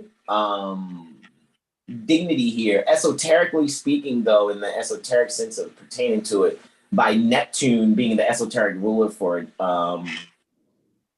Cancer, Jupiter and Neptune are together in the 10th house, pertaining to, you know, the our peers at the gates. Instead of me saying public, because public is military. So, because we're not military, we're not federal agents. And we comprehend why. Clearly, we don't need to do more study on that. We're actually clear. However, with that being said, Luna seemingly being peregrine, right? Seemingly being peregrine with no dignity, we can fully comprehend, esoterically speaking, which is soul evolution. We are allowing our subconscious mind to be able to take an erudite stance in a sense, in a fashion where we are really allowing ourselves to go within ourselves and expand some things that really we may need to go and dot some I's and cross some T's. And with that being said, in doing that genuinely, yes, Brother Sean's correct. You're going to get the Oprah share of healing. You get healed. You get a healing. You too get healed. So I just wanted to add to that wisdom. And I yield the floor to you, beloved brother. Islam. Yeah, so you know, everybody's getting some, you know, some healing, some wisdom, because, you know, you rejected truth not, but now that truth is coming to double back and you know, bring you what you need, even though you might have rejected it at first. But hey, what's for you is always going to be meant for you, and is always going to find you, no matter how much you reject it. It's just going to come knocking in a different form, and I will yield for that lunar Jupiterian trine. So, you know, this is expanding your inner development. And next we'll get into the Venusian Neptunian trine. So, you know. Jesus Christ. Why'd you do it? Why'd you do it? I think you did it. Why I think you did it. Honestly, why'd you do it? Did you do it? I want to hear first. One previous. He said previous. Take me way back. There you go. That's it. Yeah, I was about to check that next to see if the time was correct, because I noticed that I'm just hitting the button. Like, oh, let me check that top right corner. Okay, let me tell you why I said Jesus Christ. Because Neptune's a higher octave of Venus. All right, I yield. Yes, that was the first word. So you got, you know, lower and higher self trining here. This is like a value integration. Right, so Venus, where you at, babe? All right, there you are, the 9th house. All right, you know, still transiting Cancer at 25 degrees. And then, hey, look, Neptune's transiting Pisces and retrograde in the 5th house. So, woo, you know, as Brother Simon, I think it was Brother Jack Delaney, or, you know, celebrate good times, come on. This is like, you're able to take your values on, just the lower soul level. And now you're really able to start seeing things for what they are. So, mental bondage, right? As they say, deals with the 12th house, but you're finding creative ways to keep yourself out of that lower mind state that, I'm trapped in my own mind. With Venus being there in the ninth, in Cancer, the ninth house deals with, travel, wisdom, higher learning, and foreign. So there's really going to be like the mothers, mothers finally really were able to wake up and now to start taking this wisdom and start teaching it to their little ones. And Neptune being there in the fifth is bringing ways to really connect to that, take that higher learning foreign and really bring it on the higher level to themselves. And the romantic parts they deal with, but also really the children. And whether you teaching the children physically, or you can really take that and put into a creative project, children's book, or hey, look at or you coming to 7HealStar and ordering your coloring book for your little ones, like really taking this and getting yourself out the way and your self projections and letting them just shine and be themselves in their own way. Luna's still positive. So yeah, it's like a new sense of values as well. With this, you're really able to get into the creative arts and do like some painting, some building blocks for yourself, for your little ones, so that now you're constantly creating. And when you're creating, you're really able to not get into like the worries of things or the illusions of it. Really take your imagination, and besides just getting lost in that imagination, you're doing something constructive, like, oh, I've got this idea to draw. So now you're doing drawing projects, or you're sketching, or you're creating, technology, all these various things that you can do to take just your worries and stresses away, because you're in a harmonic, like the Venus and Neptune are the higher and octave lowers, and it's in a trine, so it's a harmony opportunity to really just be that and enjoy it. And I'll yield for the Venusian Neptunian trine. This is the bridging, the integration of higher and lower self. All right, now we get into the next one. So, all right, so we have a solar lunar trine. So, hey, you got some conscious and your subconscious in harmony. We the third, we 3 trines in, baby. Yes. Talking about a Sunday, talking about easy like a soul day morning, All right, so now we got ninth house and first house again, yeah. May I point out something about the trine, the triple trines that you just had? Do you think? All of them were some form of either benefic, luminary, or higher octave pertaining to a benefic. Mm-hmm. If you look at all 3 of them, Luna trine Jupiter, Venus trine Neptune. So Venus trine is higher octave, and now the luminary trine the luminary. Just wanted to point that out at you. Oh yeah. Oh yeah. No, let's get it understood. Oh yeah. All right, I yield. Luminaries having a beautiful trine. Oh yeah.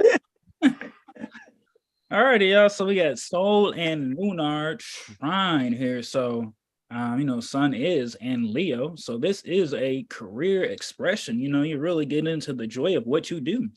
Whether you're into law, religion, or you do travel, you're like a travel agent, you set up trips for people to take, or, whatever you do in your career profession, you're really enjoying that, letting that show, and you're really appreciating what you do just from a kind of self-identity, self-approach value system here.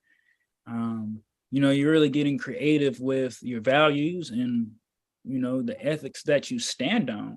So you're really able to, bring this sense of higher learning for yourself first, and now you're able to set your home in order. you're able to teach the mother, you're able to teach the children, or the mother could even teach the son, vice versa, whichever way you want to look at it. Look at the sun's father, Luna is mother. So, hey, or you can look at it as masculine and feminine, whatever ways you'd like to look at it, because there's so many ways to view this, right? And, sun is doing strong where he is. So it's boosting your emotional feelings. So if you're feeling this low kind of tide of energy, during this solar lunar trine, your spirits are going to feel uplifted. You're going to feel more expressive to not let your mind wander. Like I said, from the previous trines, you're taking your wonders, your anxieties, and you're getting creative. And now you're expressing that joy, and you're really already seeing the joy that you have, because you're not looking outside for gratification. Now you're feeling from the heart that you are worthy and, deserving of everything. And now you're also emotionally nurturing yourself. So you're buying yourself some new books, you're taking you a short trip, or you're taking you a vacation, somewhere that, hey, I haven't read about this on the internet, and I think this would be a really great opportunity and spot for us to go to. So now you're doing that. And I'll yield for that solar lunar trine. So this is some inner outer harmony for that ass. All righty. And let's see. All right, last aspect for the day, for the degree. Lunar square. All right, so we got a Martian Saturnian. Oh, it's Martian Saturnian? Pardon me. Yes, square. So U.S. Saturn. There we go. Boom, shaka, lockies. There's Mars and there's Saturn. Martian Saturn. Pardon me. I'm getting a lot of 6th houses because, I always try to mess with Brother Jag about it. But hey, in the 6th house, and 22 degrees Taurus. So, he's not, in a spot he feels great at. But hey, this is an opportunity to really secure how you feel about your values. And look at Saturn. He's good. He's like, hey, I'm feeling great. And still in the 2nd, almost in the 3rd. All right, so with this is some drive and discipline challenge. Are you traveling the right way? Are you on the right path? And if not, what necessary adjustments needs to be made, right? So when it comes to some self-identity mysteries, you can take that and really see that what's going on with your health. How do you value your health? Do you just either, drink yourself away, or do you not eating necessary greens, or you're not getting necessary vitamins? You can really just take a look at yourself and not, beat yourself up about it. It's like, hey, all right, well, I'm lacking this. So what can I do, take steps and learn about so that now I can, feel better. I can have more energy, and I don't have to take all these other unnecessary things, right? And now you can now start to feel more creative and more driven towards your career and just whatever you plan to do for the long term. So what is it about your goals and foundation that needs to be removed so that you can stay in harmony with the long term? Because yes, you might try to find something like, as they say, like a get rich quick scheme or something for the now, but and all of it, what about the long term? What is your structure? What is your mindset for the long term? As Saturn, deals with value. So are you not valuing the long term because you're still stuck in the now? Which, yes, it's still great to be present in the now, but on the higher part of that, you have to have a structure and plan for the long term. And Saturn's going to make sure he's going to structure you up for that. And it's not in a bad way. Don't take it like that. But what are your values? Who are you? What are you about? And finally, service, Mars, Taurus, and service. It's like, hey, get some good service. Don't have the idea of, spending your finances for a service, because not doing that knowing you want to is only really hindering you at the end of the day, right?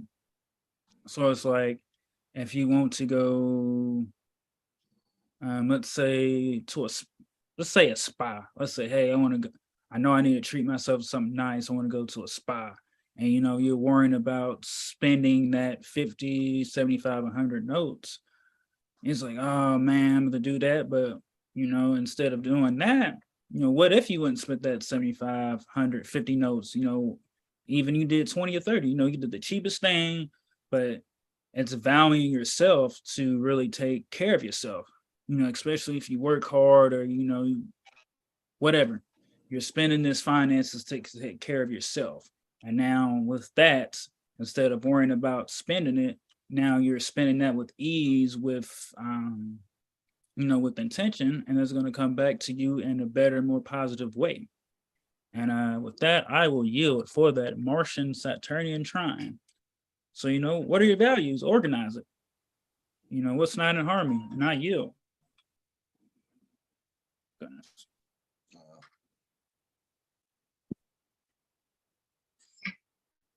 Beloved brother Sean Alim Mel, thank you so much. Our beloved brother at home and well, please. And we yield the floor to brother Terrell Tamari Bay. Islam. All right, Islam. Yeah, so this is Moon Day, 8th of August, 1442, you say 2022. Yeah, so this day specifically, Moon Day, is rest and recharge. Not do too much, but definitely, do what you put your work in that you're supposed, your daily work. Always handle that, but don't overextend yourself, of course. And like Brother Sean was saying, look to enforce healing, so to speak, on this day. All right, so the first aspect, we got Moon sextile Saturn, right? And this is happening before sunrise, yeah. So yeah, just really with previously on the 7th with Mars squaring Saturn. It's just, just don't move too fast, really take your time, right? So like the moon's in the 6th house, right? Moon's in the 6th. Wow. That's so funny. Yeah. And Saturn's in the 9th. Yeah. That's interesting.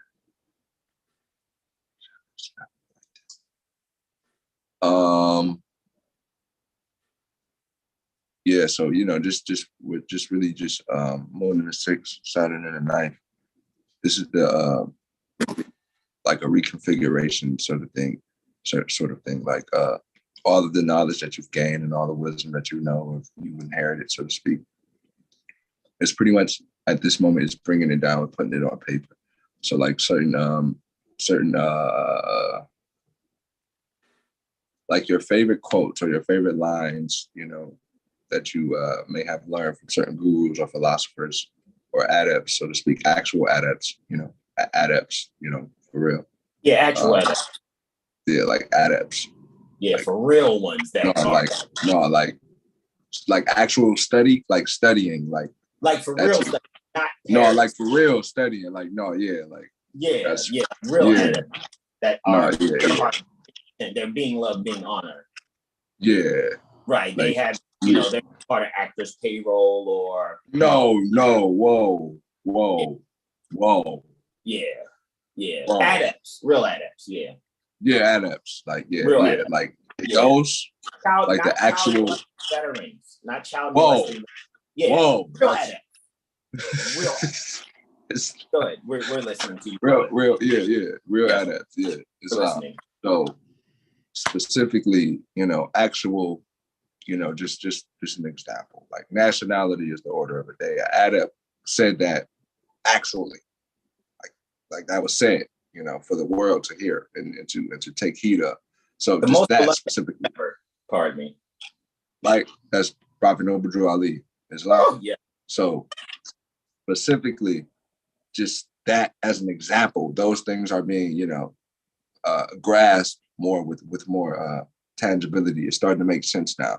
Again, the things that, or there's an opportunity for it, so to speak, because sextile is an opportunity. Some like sextiles, these things can vanish, in a heartbeat.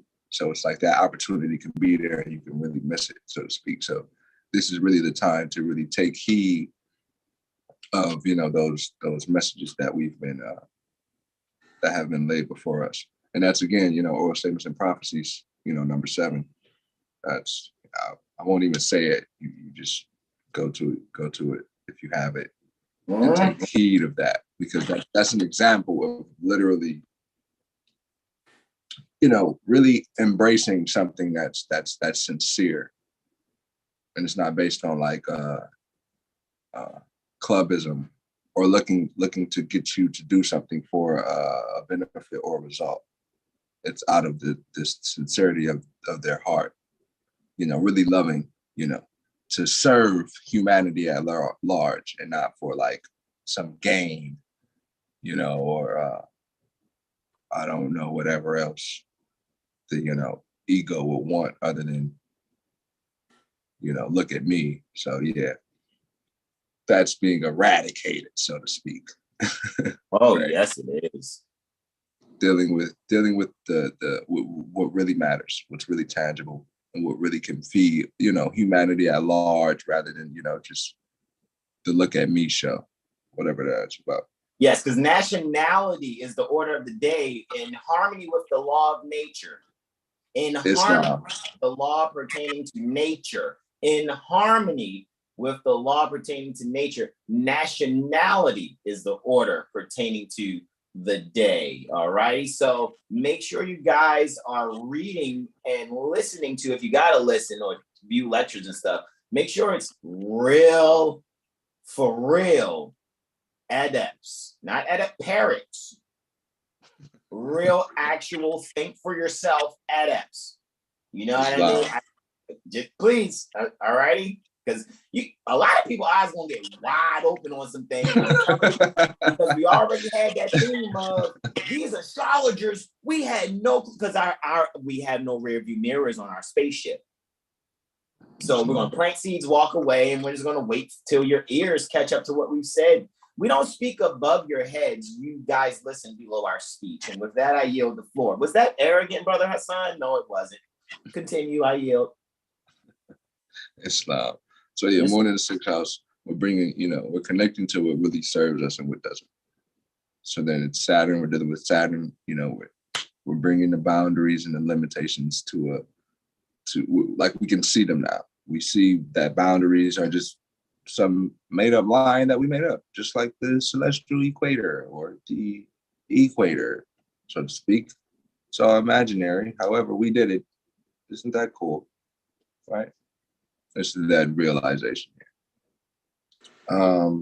So then we're gonna go to Moon square Neptune. Yeah. So that Moon square Neptune. Pardon me. I had it on previous. Forgive me. Good. Yeah. That's loud. All right, there we go. I yield, bro. Moon square Neptune. This is in the morning. Yeah. Oh yeah, this happened in the morning too. Yeah. Interesting. It's good. That's that workout energy though. Good writing time too. Neptune's in the 8th. Oh yeah. It's like that dreams from on high. Yeah. Everything's just starting to make sense around this time. This is like that clarity moment. This energy, planetary alignments right now are quite interesting. Moon in the 5th. Yeah, Moon in the 5th house, Neptune in the 8th house. So yeah, this is just like, I would just say like, just daydream instead of really doing anything, so to speak. Instead of really whatever actions or whatever contracts or trust or whatever liabilities that you have been considering, or liabilities that you have burdening you right now, don't make any decisions right now on this day. It's just like, really just let your mind, go. Just really, again, daydream. Let your intuition flow, so to speak. Don't try to force anything. When that Moon's in the 5th house. So really, yeah, just really enjoy, do something you really enjoy. Don't be so serious this day. That Moon square Neptune is like, you don't want to overindulge. It's best to really just chill. you know, be around some water though, because, you know, it'll look for some sort of the Neptune influence, being around something sedating, so to speak. However, not anything like, you know, alcohol, so to speak, overindulging in alcohol. Just literally experience that experience through, you know, being by water, so to speak, or working out. You know, you're looking for serotonin and dopamine effect. So just really work out or be by water, like nature, but specifically water, you know, because you're dealing with the moon and Neptune. So it's like, it's be a great time to just go to the beach. However, sun's rising, so you could literally be seeing the sunrise. If you make it, you know, to the beach or wherever you could see the sunrise, specifically near your area, it would just be a great experience, so to speak. But this is early morning energy now, but it's gonna be happening throughout the day. So really just like don't do too much. Just really write out your thoughts instead of lashing out and letting your emotions get the best of you, because the moon is sad. So it's like fiery. I'm feeling it. But then it's like Neptune is there and Pisces. So it's like it can be some little distortion there, rose-colored glasses maybe. So just make sure whatever it is you're feeling, that it isn't just based in feeling, that it has some sincerity and truth in it. It's again, it's not just based on how you feel. It's also like you have tangible facts and evidence to back up your you know, your statement and how you feel, so to speak. Yeah. Rather than, again, being so emotionally distorted. Yeah, that's pretty much that's the best idea I got for that. Relaxation. And you know what? Bowling again. I always mention bowling. But the moon goes void though, and it goes void around after. This is the moon's last aspect, and then it goes into Capricorn around 1439. That's 8 hours and 9 minutes. Right? Correct. So Goes void after the last aspect. It goes void. It goes void. You said what? It goes void after the last aspect. It goes void. It goes. Interestingly, too, this is the second ingress pertaining to Luna in another sign, and it's taking place in the second house. Sagittarius' ingress was, Sagittarius' ingress was second house. Yeah, it was. Yeah, it's interesting. So that's literally happening. Okay. Wait, let's see something. There's a reoccurring theme happening here. Yeah. And it's two different times, but on the same 38, 39 energy. That's interesting. Anyway, though. It was in the second house, 1438. Yeah, so yeah, just like you got it. So if you go do something you enjoy, like take yourself out. Take yourself out. Do something you never you don't usually do. Maybe go to the library, maybe, you know, and read about, you know, whatever, like get that book pertaining to that subject matter that you're into, specifically business matters. Right now we're speaking Moon and Capricorn, but we could be speaking philosophically too, though. We could be just into some sort of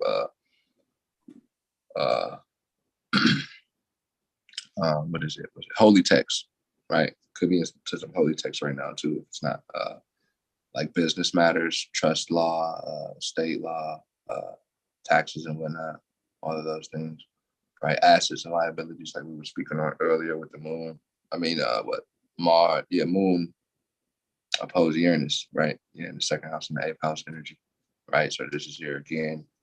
So it's really, you know, just really formulating and knowing what it is, you know, that you're into, and like really comprehending it rather than just like saying that you're into it, right? you have to really comprehend what it is that you're into, right? So you can explain it to whomever it is. So this is really just bringing all of that to fruition, being more practical into the things that actually move you, so to speak, rather than just it being so willy-nilly or looking at it like a quote unquote hobby. Like it's more than just a hobby at this point. It's something that actually makes you it makes you happy. It makes you, it brings substance to your life. So now, you're thriving on it and taking more initiative with it, so to speak, because the moon is rising. So it's like you're formulating and grasping what it is that you want for yourself, and how you can now make that a reality, so to speak, because it's something that's foreign to, again, the societal or society, however they told you were to be. It's like, be who you are, literally, and connecting to that, that formality or that tradition, so to speak, which we Capricorn, right? That national standard, right? And with that, I yield the floor.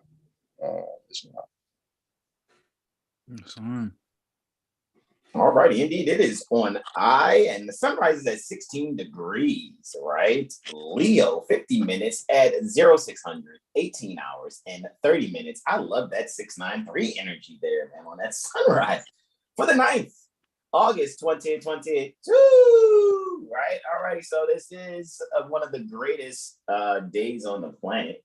It's only because it's a Mars day, and we all know how I, get along with Mars, right?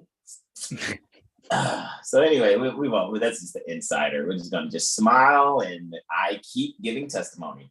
My first testimony, however, before I get into the first testimony, guys, remember here, just coming off of that lying point, right? Point of perfection pertaining to about a degree and 50 minutes from it. So we can still say within a 2-degree orb pertaining to that. Guys, when you are allowing yourself to have this heart ascension here, because some people say, oh, sun in the heart. I'm just using that right now, eloquently speaking, for our keywords and key terms. So we're really allowing, our inner child to be able to ascend. There are going to be some things that may remind us, especially when we're talking about, where we come from in our childhood, our early childhood development, where we were secure in the past. That's very scorpionic there. However, in the status pertaining to where it is in Taurus, we're able to really bring about some values. Because soon, sun will be at a full square when it reaches 18 degrees with the nodes. All righty. And so with that actually occurring there, with that squaring that's occurring with the nodes, which I, it's interesting too how,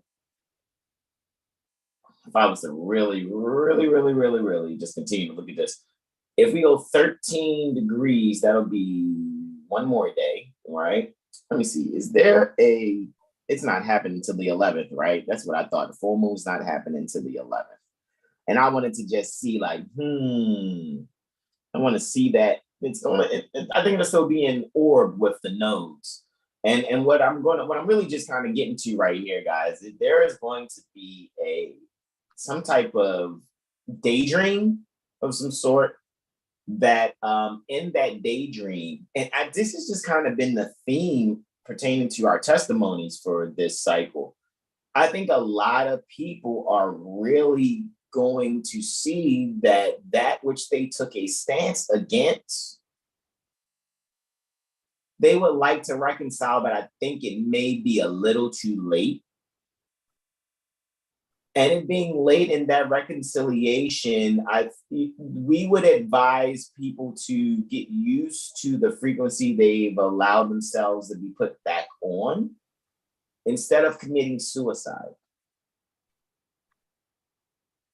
For the sheer fact that, what you'll see, that there'll be a sudden, quote unquote, seeming change of heart. However, it's going to be on a T-square between where you've come from and what you're destined to do. However, in that approach to your standing for your destiny, so to speak, what's actually occurring here is just this rapid change, that when one is not allowing themselves to have their heart ascend with the values pertaining to fascination and denial, they may find themselves, instead of pouring out the water that's needed, they're going to be pouring out the fire. And so there will be some in the spirit, if not in the physical, spontaneously combusting. from the sheer fact of insincerity. For the insincerity is the whole purpose. The thing is, a lot of people are going to try to find themselves being sincere while still holding animosity, and that is serving two masters, and you are to fall on your sword. Not being doom and gloom astrologers, we have to tell you the truth. So, George of the Jungle, we're saying watch out for that tree, even though we know you're gonna hit it. Ray J. So with that, previously to this sunrise, actually, what we have here for the 9th at 0117 minutes thereafter, there's a Venus Plutonian reflection here that's taking place, all righty? There's a Venus Plutonian reflection taking place at 0117 minutes, roughly. Let's see how we got it. Yes, perfect. 0117 minutes and 23 seconds thereafter. You guys can see right here. This is where we're looking at. See how it says Iloa Hamail or Samael, which deals with Tuesday, 9th August 2022, 0717 minutes and 23 seconds thereafter, or pardon me, 117:23 ante-meridian Eastern. So with that being said, guys, we can really see right here it's taking place on that Cancer Capricorn axis at 26 degrees 51 minutes. We see that Pluto is retrograde, so we are internalizing the transformation here. Not only are we internalizing it, we're allowing ourselves to internalize, which is seemingly foreign. So there's a lot of great traveling happening within, especially with people's higher thinking, right? And the coming in from Pluto down to the sun type fashion pertaining to another style and giving testimony. One would actually see that going from Pluto to Venus is going from, there's a reflection between, you being able to take your new planted seed from that flower and be able to really get within the family garden some valuable, expressive communication, and even the fascination and the knowledge between that value and the heart. However, what one will be able to do is transmute any energies for the better. I know here is where the senses pertaining to the people are going to be able to really sense fully who is sincere and who isn't. Those that are attached to sense consciousness with zero connection to being pure heart, being sincere intent, being love, being honor, keeping Prophet Noble Drawley in the forefront pertaining to your mind. You guys are going to really see that house of twigs and house of straw pertaining to sense consciousness is not going to hold up, and there are going to be people looking to find and come after those that they have thought were motivating them to salvation the whole time. These are psychopathic and sociopathic energies being expressed through those that have not found the values in transmuting those energies. So with the Venusian Plutonian reflection, transmutation is value to those that allow themselves to not be under the hypnosis pertaining to their own fascination and denial. Interestingly,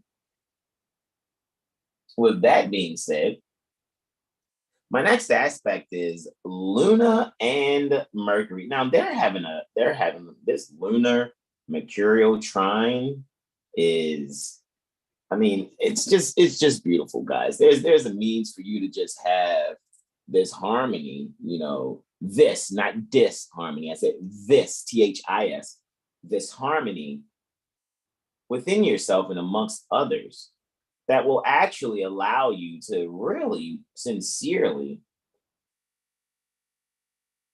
move forward without, apprehension, guys. Look where Mercury is, chilling in accidental dignity in the third house, of course. What is Mercury score here? It's still at a +9. How's Luna doing? Luna's got some dignity here in mutual reception with Mars by exaltation. This is beautiful. So thank you, Mars.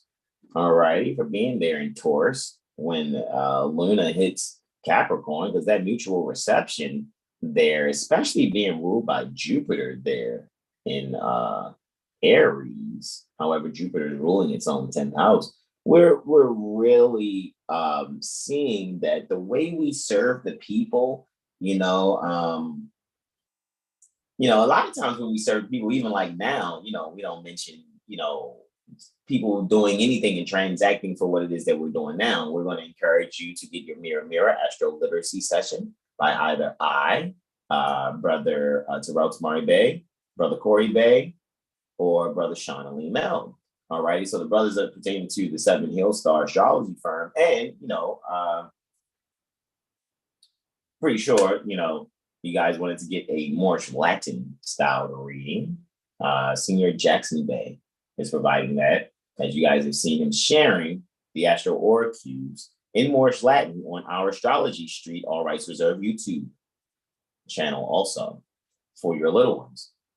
Because we are going to continue calculating these things that are needed, and without rearview mirrors on the spaceship. So guys, it's just a really great time to really see that when you see the service that's being provided, it should be nothing for you to share or want to support.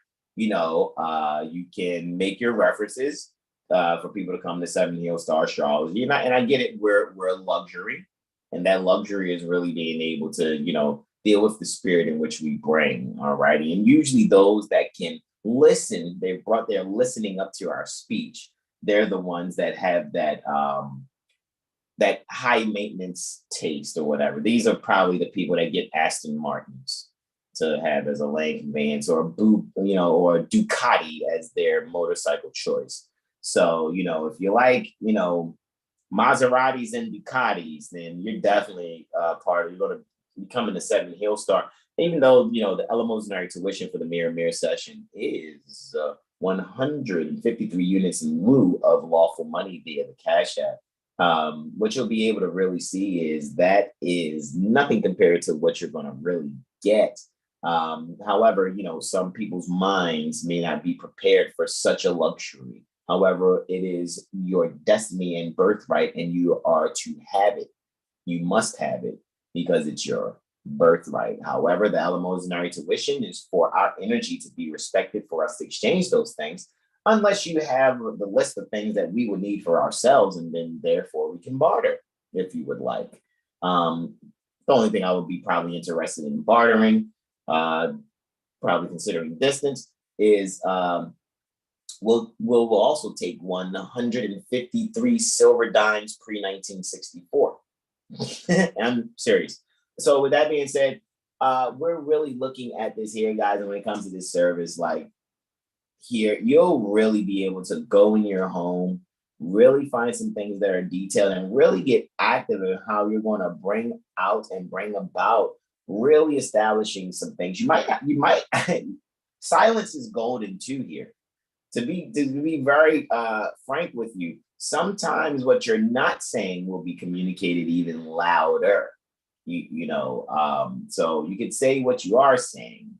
However, what you may communicate may serve to structure the subconscious mind in a way where the communication that we're detailing will be easily received, especially in early childhood development. All righty. So, there could be some very well-served communication between mothers and sons. All right. Now let's move on from there. I have a Lunar Jupiterian square that's happening in 0424 minutes, right? So that Lunar Jupiterian square, Lunar's going to be at 8 degrees, 30 minutes or so. Let's see, Jupiter's at 8 degrees, 30 minutes right there. Within, however, the 10th house cusp is standing right on the other side of the front door pertaining to the 10th house cusp. in there with Chiron. So we're just really expanding, right? When it comes to children, that wounded healing, right? And there are going to be some things revealed, right, pertaining to those who are standing as if they're, great mothers and or fathers. However, a lot of the unveilings, may occur. Some people may actually try to find a way to get rid of their children. People are going to be looking for the other progenitor that assisted them because they really can't handle it. Some people can only just be pimps and hoes all their life. And that's just kind of, and I'm not saying that, about anyone specifically. I'm just saying the spirit between always robbing Peter to pay Paul or whatever, or robbing Petra to pay Paula or whatever. That energy is not beneficial or conducive to early childhood development. So there's going to be a retrograding, expansive energy pertaining to the ideals and how there's a certain standing when it comes to the wounded healing pertaining to children. All right. And a lot of people are really going to see and look for those that seemingly give off one energy, and usually what people do is go for the masses. So usually the masses aren't really highly intellectual. So you can always recruit a bunch of lower thinking beings on lower frequencies. However, it's a house of cards and that wind is strong. So with that being said, we're really going to allow ourselves to serve. All right. Really serve.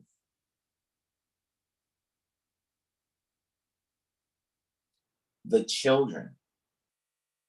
And they may not like the structure in which it's being served or the way it's being delivered. However, those essentials that is paramount in building their character is way more important for you to actually bring to the surface for them, so they'll be encouraged to be champions in taking their place amongst the affairs pertaining to mind, taking their place amongst the affairs of men. And to add to that, bro, the only way that would be is because they're used to things that's not good for them. Yeah, oh my God, yes. Islam, bro. Islam. It's like, whoa, this is actual vegetables. I've been eating shit sandwiches all my life. Literally. I've been ill. Islam, bro. I yield. That's an excellent add-on, bro. And I yield also. So it looks like we're looking at a lunar Uranian trine here, taking place at 2000 hours, 57 minutes, and 44 seconds for Ilawa Zamail, right? 9th August 2022 is what it's pertaining to, right? But it was Ilawa Zamail dealing with Mars, where the sun is at 17 degrees Leo, 25 minutes in the 6th house, 1442 age pertaining to Aquarius. That's the Moor's cosmological chronology, which the Constantinian Crusade Claw adjustment, 580 years, would be 9th August 2022. All right. And what's happening here is that lunar Uranian harmony. All righty. So this lunar Uranian harmony that's actually taking place here, guys.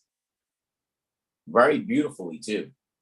Taking place here. And still, by mutual reception, by exaltation, Luna's got a 2. It's interestingly, it would be a 4, but it gets a -2 for being in its sign pertaining to detriment, as they say in this type of style of essential dignity.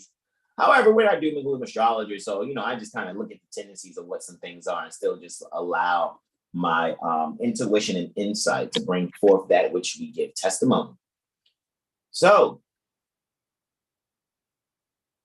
while Luna is actually coming off of, being trying to not only its own node, but now to Uranus, when it really comes to those that are really looking to structure astrology in their life, they're going to really look for the values by disproving it. And this is what I love. Believe nothing we say. Try to prove it wrong. And when you prove it right, you know, if you can't teach your loved ones, teach your loved ones. However, remember, guys, make sure you refer your loved ones first and foremost. Get their mirror session. I know a lot of people get mirror sessions from us, and then they think, "Ooh, this looks easy." And it's funny because the Mother Oracle has always said, "Hassan, you always make this astrology look easy," and people think they can grasp it like they know it and can practice it, and they're not. You know, there's going to be more and more people coming to you, not only for astrology, coming to 7th HealStar actually, not only for astrology. However, a lot of people are going to be coming to us for civics and jurisprudence too, because a lot of people out here just, because we go to a jurisprudence gym that we go to, and we're going to go there too in about, you know, an hour and a half, you know, if I'm not, hold on, 2.5 hours, we're going to be stepping back in the jurisprudence gym. What is that? We're not telling you at this point, you know, because, you know, you really appreciated us. You guys be getting a lot of things from us, but we're just going to wait. We don't really care what you think about it.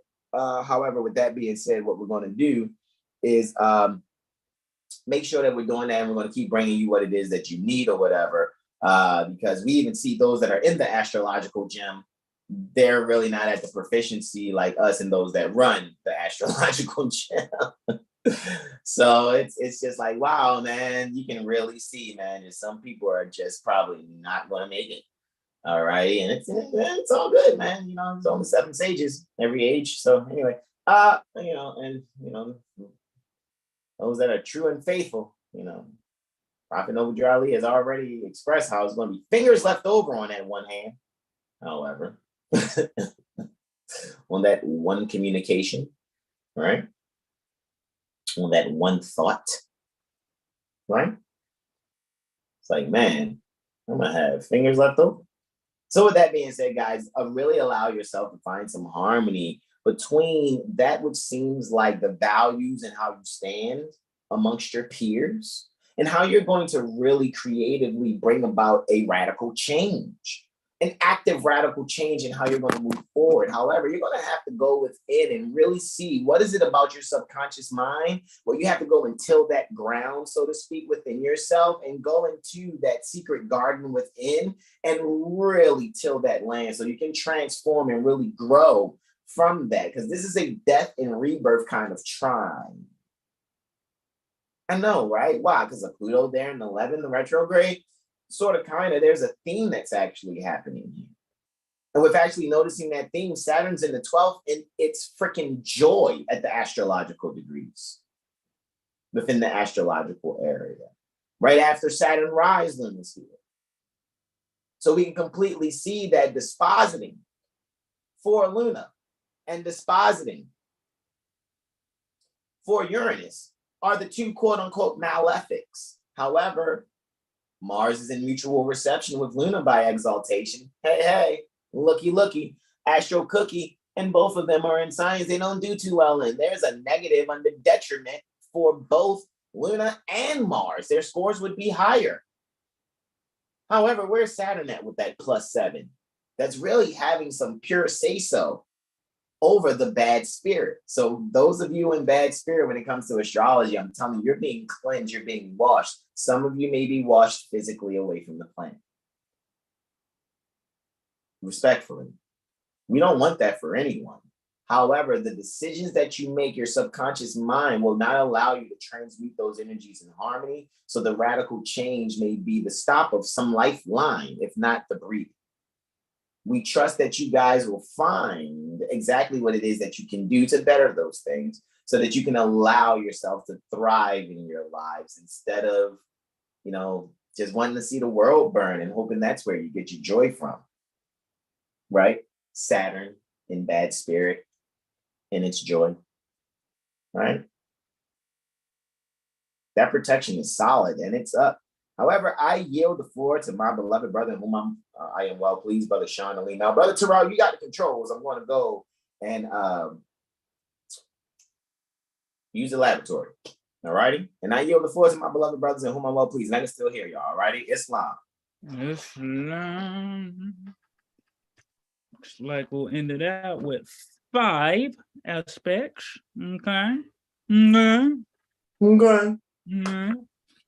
Because everyone knows it's Butters. Yeah, that's me. Oh, guys, I just thought you was doing some astrology, guys. I just like to do some astrology with you too. Whoa, guys, we got the Sun conjunct ascendant instead of Leo. Alrighty, guys. So yes, the Sun conjunct Leo. Sunrise, as you'll say. So just keep just expressing yourself, loving others. How do you love unconditionally? And how do you expect others to receive that? How do you receive what you give out? So that's that. So we'll get into the first aspect of the day, and we are starting out with you got a lunar Martian trine. All right, so we're starting out, another one of my testimonies with a trine. Wow. So my Saturday, Sunday, and now Wednesday all started out with a trine. All right. All right, guys. So, I've got Jack's favorite house, to delineate for, the 6th house.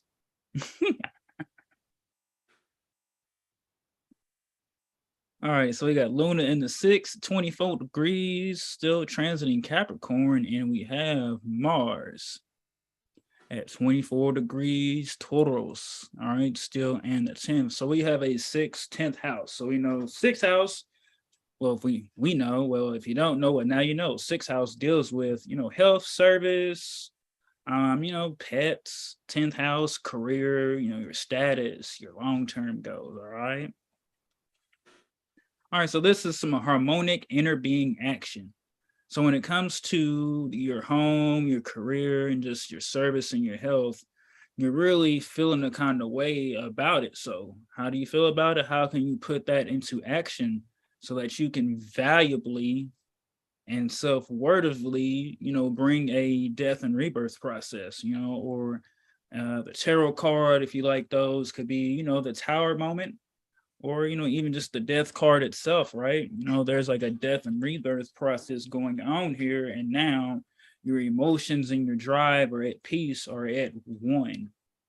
So you're able to really start finding ways to, secure things, secure materials, secure the political, and this also at the same time, secure your emotional state of being so that now, you're getting your, you're getting your toil on with joy instead of kind of just doing it to just be doing it because, you feel like you have to do all these bills and all that. But once you, take a step back from the matrix that most of us has been in, and you start looking at, hey, these codes, all these different codes and statutes, which codes and statutes aren't law, but it's how we can hold these agents to their obligations. So yeah, the moon and Capricorn. So you're structuring and disciplining on how you do things at the same time as about your status.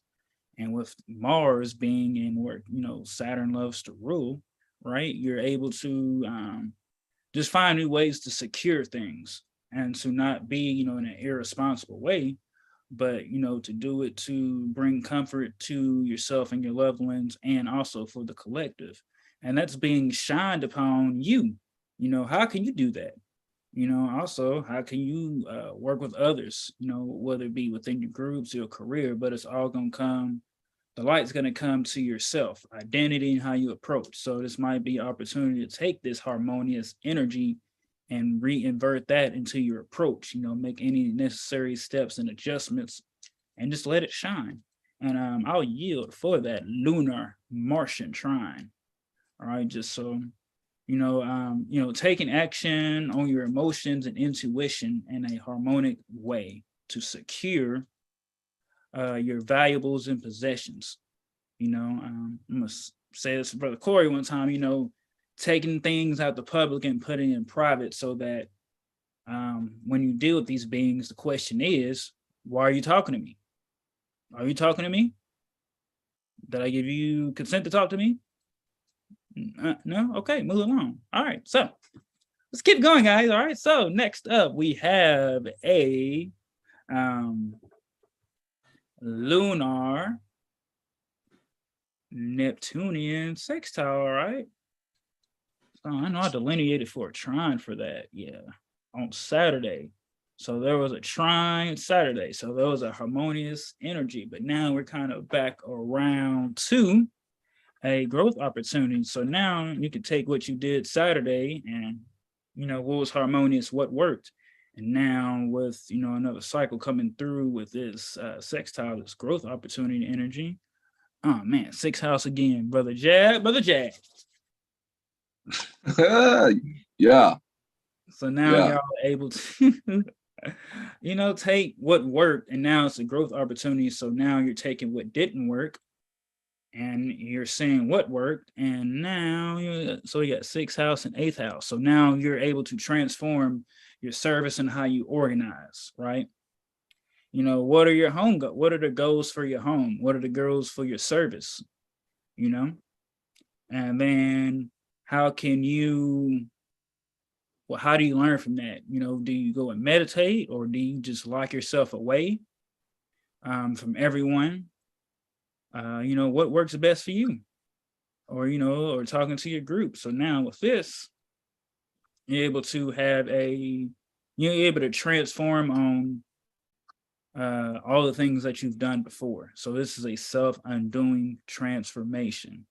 And once again, the light is being shined upon the 12th house. So, some limiting beliefs are coming up. So maybe some imposter syndrome, whether it's from yourself or whether it's projections from others, you're able, that light is going to shine. It might be a heartache, it might kind of be a heartache, like, oh, well, this and that. But, for the truth of the matter is for you to really see that, the light is being shined upon those shadows so that you can move forward, so that you can, toss away the limiting beliefs that you're telling yourself and that others are telling you. Just because they, they have their self-rejections, but are they even, secure and doing the work within themselves? Or are they truly just wanting to be like you, but throwing projections at you because they can't be like you, right? So, finally, I'll wrap up with the lunar Neptunian trine. Is just, structuring your emotions, not being comfortable lying to yourself. There's an opportunity to really be truthful and be love to yourself instead of, loving the lies that you tell yourself, loving the comfortability that you tell yourself with. So now you can harmoniously structure how you do things. So now your emotions are structured. Your square, your iron is sharpened, your sword is sharpened. And it's not, to harm others, but it's to, like I said, for self-improvement. So, I'll yield. Lunar Neptunian sextile, growth opportunity for the home and have one gift service. And I will get into the next aspect. And we have a lunar Plutonian conjunction. Junction. What's your function? Hey, we got Luna and accidental dignity there. Even though she's in the place, she's not comfortable. She's home. It's like Dorothy being home all this time and not even knowing she's home. Yeah. All right. So so this is a inner being oneness, I will say. So this is a transition opportunity of your power cycle. So you're really able to see who you are, see how things are at the home, but it's like, spreading your wings to fly, right? You've learned things from the home, you learn things from your career, and now you're able to come out of this shell that you have been in, or that you might have put over yourself, or that others have put over yourself, and now you're able to make a transition from that so that you can really go after your creative pursuits. And that if you know that you were an innovator at heart and mind and spirit, now you're really able to see that oneness and the power that you have to, make your own reality, whether you want to have the mental heaven or hell.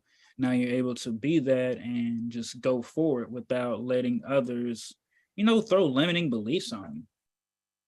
And getting to the mysteries of the home and how you created the home. What is your early upbringing? What is the relationship with your mother? What is your relationship with your divine feminine side? How do you nurture yourself? How do you not be so, as they would say, so alpha, so strong? Yeah, how can you really balance those scales so that you're staying in harmony, that you're staying in one? And we know that this is being poured out, hey, through your 12th house again. So there is some more healing coming. So, that Mercury naturally rules the 3rd and 6th house. The 3rd house is 12 from the 4th. Mercury is in the 12th, exalted. So now you're really able to start communicating. Maybe just some communication that needs to happen, to really bring, to rid of the anxiety. So, whether you don't want to confront head on, okay, make you a list, make you a journal of what you want to talk about, the things that you like. When folks say, oh, don't talk about the don'ts. Well, okay, what do you want and what do you don't want? Make those 2 circles and what's in the middle. And now you're able to communicate that, just with those that you have relationships with, those that you work on goals and projects with, and just to yourself, first and foremost to yourself, to make note of what you want, what you don't want, the steps that you can get. And this writing and healing is going to heal you, communicate it. And your thoughts are, right now in an exalted state. So how can you communicate that harmoniously and without coming off as some kind of way? But as long as you're communicating, you're doing it from the heart with sincere intent. It doesn't matter what others are going to think about how are you communicating. Because are you infringing upon them? No. And with that, I'll yield for the Lunar Plutonian conjunction. So this is inner being oneness, self-function. And next we will get into a lunar Venusian reflection. All right, guys. So yeah. Alrighty, so still on this lovely Wednesday, Mercury day. All right, so we have Luna in the 3rd house. All right, and Capricorn. And we have Venus and the 9th and Cancer, about to make change into Leo. Hey, Venus about to be in Leo. Yay. All righty. So with this, reflection here, some will say also opposition. You're really reflecting on your, what's the unconscious of your love and your values, right? How do you love yourself? How do you value yourself? And how does that, reflect when that self-love and value is projected out into others? So Luna's in the 3rd here. So, it's an opportunity to get your mental foundation together. You could be thinking about your status, what's your position in society? How do you stand in society? How's the so-called society, stand before you? And with Venus being in the 9th, you're really getting into finances and contracts so that you can bring these ethics to your home.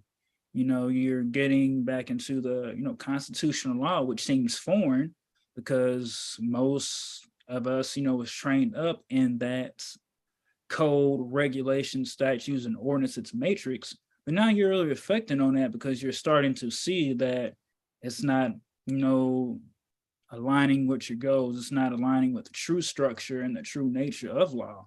So now, these so-called experts that are telling you these codes and regulations that the whole time they've been violating everyone. So now you're start to see that when you reflect and think upon that.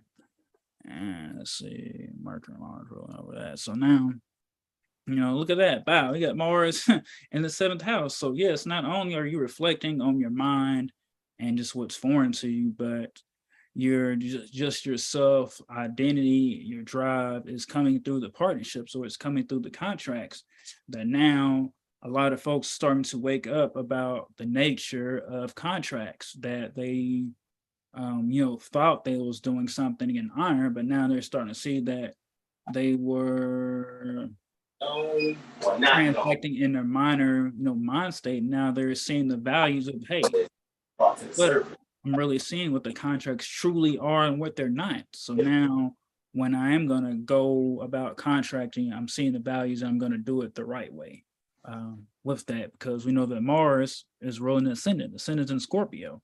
Mars is in the 7th, and the reflection of that. So now you're reflecting on your just your self-identity, your attitude, and now you're ready to project that now harmoniously in your partnerships and contracts, because now you're reflected on your emotions and your values.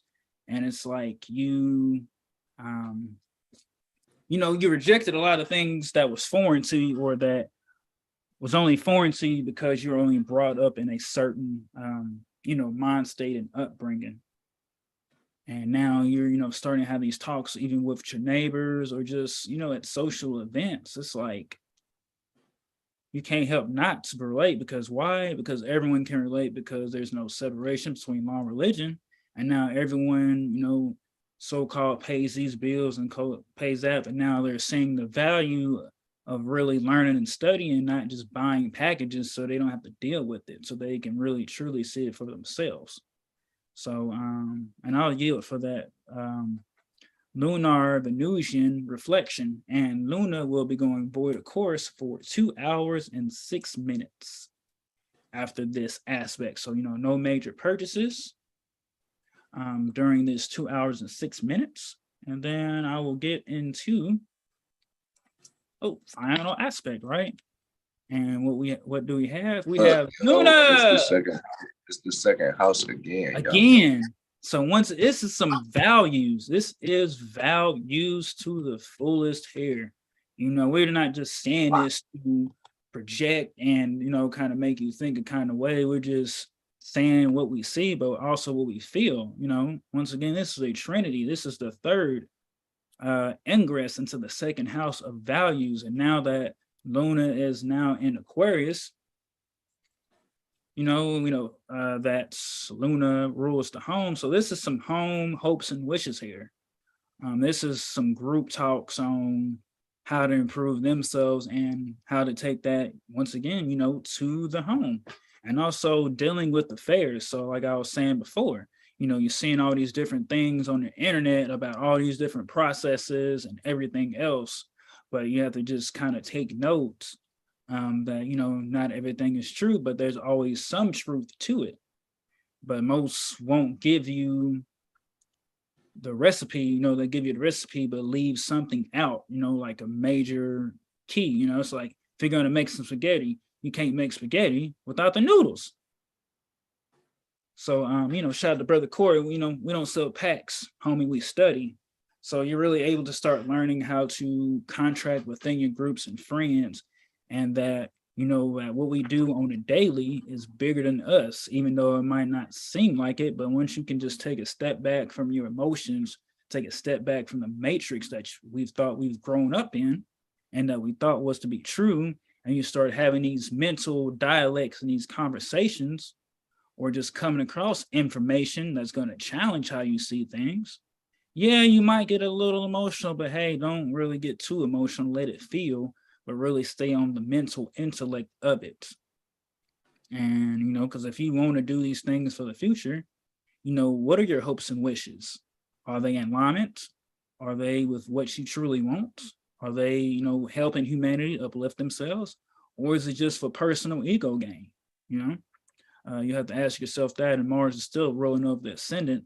So now these conversations are going to happen, and, maybe where you work at, where you service at, or it's just, with your partnership. So you can really be looking to merge your self-identity, your intellect with yourself or your partner, so that now your service that you're bringing is truly in alignment. And then when you look at, wow, we've got, Uranus and the North Node in the 6th house, which is being ruled by, let's see, what's that? Capricorn? No, it's Taurus. So it's being ruled by Venus. Venus is in the 8th, still transiting Cancer. So now how you want to break through your values, your destiny, your purpose is going through a death and rebirth process again. And she's in mutual moments. What'd you say, bro? And she's in mutual perception by face with Lunar. So yes. Yeah. Go ahead, do your thing though. That's the presentation, how it's being presented, actually. Do your thing. It's after the line.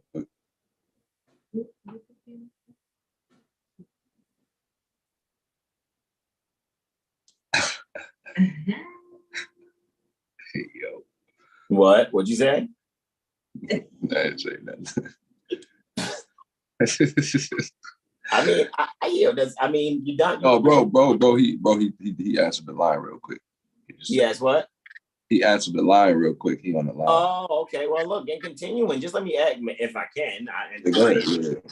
To add some wisdom here, man. Yes, man. 0 degrees Aquarius, man. Like 0 degrees Leo, right? But what you can actually do with the second house thing, guys,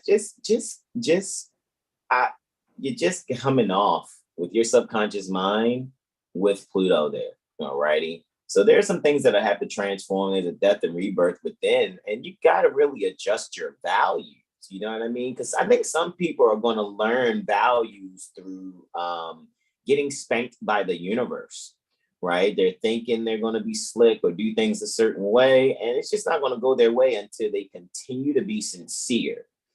And I trust that's what 7HealStar has been the embodiment of, at home, at work, and in the streets. Always just telling the truth. All right. Just being honest, being sincere, be pure heart, be sincere intent, be loved, be honored, keeping profit, noble duality at the forefront pertaining to your mind in an undogmatic fashion. Some people are confused about the word pertaining to religion. So maybe that's something you need to change in your value structure. All righty. So why don't you kill off, because 0 degrees Aquarius is it's a little homicide-y. However, instead of, taking someone's energy outside of yourself, why don't you eliminate that enemy within? All righty. And make sure lower self stays lower self while higher self actually governs the entire being appropriately. So with that being said, in our character development, we look forward actually to these 3. I mean, we had a lunar ingress into Sagittarius, Capricorn, and Aquarius, all taking place in the second house. I think it will be best for us to go in our subconscious mind, really share those things that are really transformatively valuable. However, this is going to have to be a moment where you must stop lying to yourself. You must enforce truth and real character development within self. Hey, Jupiter, where are you being ruled by you with, Neptune there along in the 4th house? So expanding, right? We're going within. Because it seems like all the retrograde energies are below ground, except South Node. So what are we doing underground here? Oh, I get it, from 2nd to 3rd to 4th to 5th while we're speaking on this, because the moon is the people. So Luna just got finished its visit with a retrograde Pluto, and next cycle we'll be talking about the retrograde Saturn, the retrograde Neptune, for these conjunctions that are going to happen. Luna's going to conjunct Saturn, going to conjunct Neptune, going to conjunct Jupiter, going to conjunct Chiron. However, before it actually conjuncts Saturn, it's going to be a full moon. And then after that conjunction with Saturn is going to be, if I'm not mistaken, we'll see, it should be showing a reflection pertaining to Luna and Mercury. So let's make sure that we're being realistic. This is the you can no longer lie to yourself delineation. You take everything that I, Brother Terrell Jamari Bay, and Brother Sean Lee Mel have given testimony for the 4th to the 10th August 2022. I guarantee you see this play out, that you will be unsuccessful in lying to yourself, because there will be things happening outside of you that's going to be flashing, blaring neon signs that says you need to make a change. Forced to make changes, yes. Change, forced to make changes. Ow! That's what's Wrap it up, B, cause for too long you've been lying to yourself. Wrap it up, B. No more lying to yourself. What was that song? Y'all remember that song? You're a liar, a cheater, a deceiver, heartbreaker, and I won't let you back in my life. So I'm taking kind of that. It's kind of that energy. But you'll be singing that to yourself. You'll be singing that to yourself. It's no more merry-go-round. No, it's no more. Man. Hey, you outside of myself. Sanction me lying to myself, please. Nope, there's no more of that. It's pure accountability, self-accountability. Oh my goodness. Yes. What's up?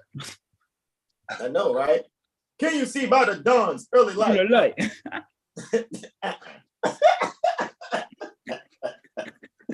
All right. Yeah, Brother Sean, you want to finish your testimony there, man? I know you had to handle the communication. Most my phone done rung in a minute. I know, right? But yeah, I gotta actually tell y'all after we done with this, like, well, you already know we jumping back in. I'm gonna close the Zoom out, and then we're gonna jump back in for real. And because we're gonna go to the jurisprudence gym, we're gonna make sure we get bro in too. And then we are how many out? We are 2 hours and 5 minutes, 5 on the left, 2 on the right, from actually being in our jurisprudence gym. All right, and that's what we're gonna do. You know what I mean? So it is what it is. When we're going to keep doing what we're doing on our spaceship, man, we get it, man. Some travelers travel and then they like, oh man, this is where you can let me out at. I'm like, okay, cool. This is where we're going to keep going, galaxy to galaxy. So with that being said, bros, I actually yield the floor to my beloved brothers in whom I'm well pleased. I'll stop this, Brother Sean. Is there anything you wanted to add, Brother Terrell Tamari Bay? Is there anything you would like to add also? No. no. Be yourself. That is the maximum. Yes. I agree. You guys got to be yourselves and donate. And what we're saying, guys, look, remember, go to 7HealStar.com. I guess what I'll do here, let me just kind of go back and let me just go to screen share here, I guess. Or Brother Sean, it doesn't matter. I guess I'll do the screen share. Let me share the content, and I'm going to go and click what I have on the homepage here on the iPad. Let's see what's on my homepage. Hey, looky, there's 7HealStar.com behind Brother Terrell Smart. Hey, all righty. And you guys go to 7HealStar.com.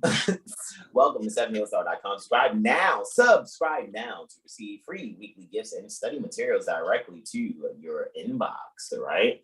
All righty. So, guys, you can see what we're going to actually have here for you. All right, I'm going to show you why we do this. You guys can go and check the website yourselves. I'm just going to kind of fast forward, right? And you guys, you can make your online appointments, all righty, there for what it is that we have. And don't forget, guys, we do have classes archived that you can get access to. You know what I mean? And we've given a lot of people access to these things. There may be, I don't know if people are, doing untoward energies of quote unquote bootlegging. However, we don't really care like that, because we know energies like that are always going to fall on your sword. So I don't really entertain that actually, as much as I'm just saying, guys, be pure heart, be sincere intent, be love, be honor, and recognize that you can come to us for your mirror AstroLiteracy sessions, right? That's what you can actually come from. Oh yeah, man, we gotta edit the website too, bro, on the About Us page. I got that. I heard that for some reason telepathically from one of my bros just now. And if I'm wrong, you can be like, no, man, ain't none of us was thinking that. Okay, well, that's my thought. Why are we here? Okay, so the community service that we're giving you, right? This is for your quote unquote personal. However, your you're peopleable. You know, we use certain terminologies to do our best to, you know, let people know, yeah, we are human. However, at the end of the day, we're dealing with the public like you're intelligent. We're calling upon your intelligence. We're looking at you like the mighty man pertaining to valor, even though you think you're a piece of shit.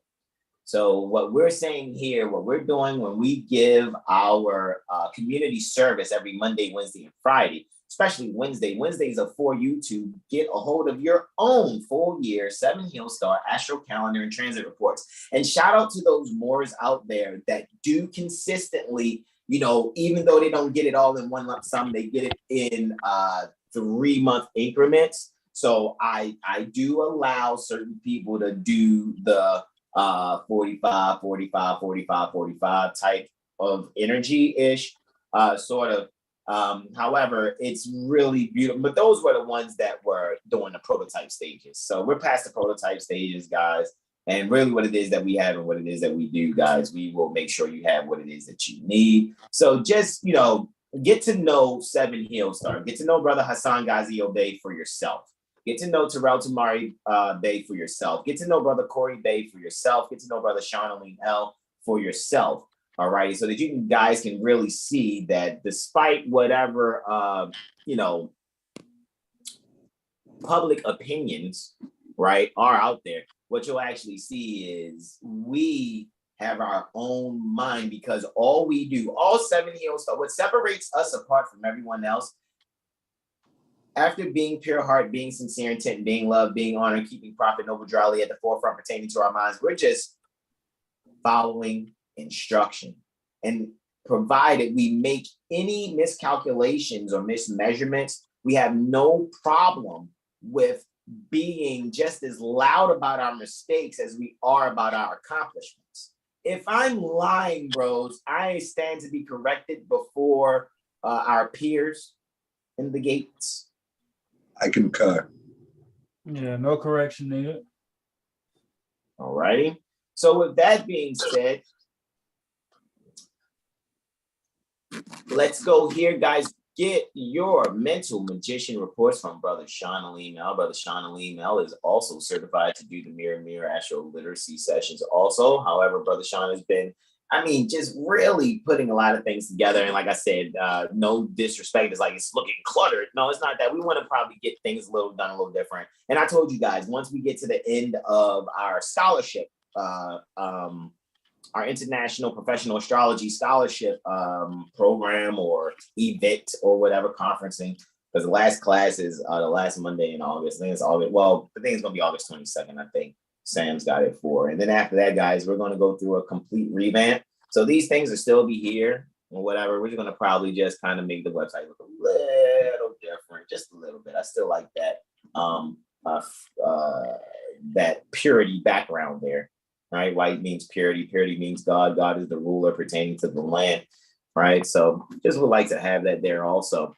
Our beloved brother, whom we're well pleased, a brother Terrell Tamari Bay. You can get the Jaguar Solar Mirror AstroLiteracy session. Alrighty, 153 units in lieu of lawful money for the Alamos tuition. The Astro Core Mirror AstroLiteracy session. Also, the course, 153 units in lieu of lawful money. And guys, you also know that you can get your, and this is how I prefer to do it, your Mirror AstroLiteracy session course. And also, guys, we'll be doing, that's going to be the flat rate for us. You guys, the entry rate. So you guys come and get anything from 7HealStar.com, and it's dealing with, because we're going to be, that's going to be the basis of everything we do, especially when it comes to the who am I, what's my purpose. And there's other things and other techniques that I utilize that I kind of don't share with people, but I do certain ones. We know that sometimes people will get our readings and they think they can, oh, I'm going to be an astrologer too, because we went to 7HealStar and they are the shit. So we no, you guys aren't going, you know, by osmosis be able to be, oh, we're astrologers. I know who I certified, and you know, and who I know knows the protocols and stuff like that or whatever. However, it only works for beings that are going to be sincere. You can't really like come amongst us and then, you know, what's the betray in the spirit. because that has consequences that we wish we could hold off, but you know, we have no control over that. All right, you got to deal with Prophet Noble Drali, as we've seen these last 2-3 days. Like Prophet Noble Drali is really working on the other side. He's really on the soul plane, like for real. You guys can take that as some weird belief, imaginary, something can't prove. All right, like we said, man.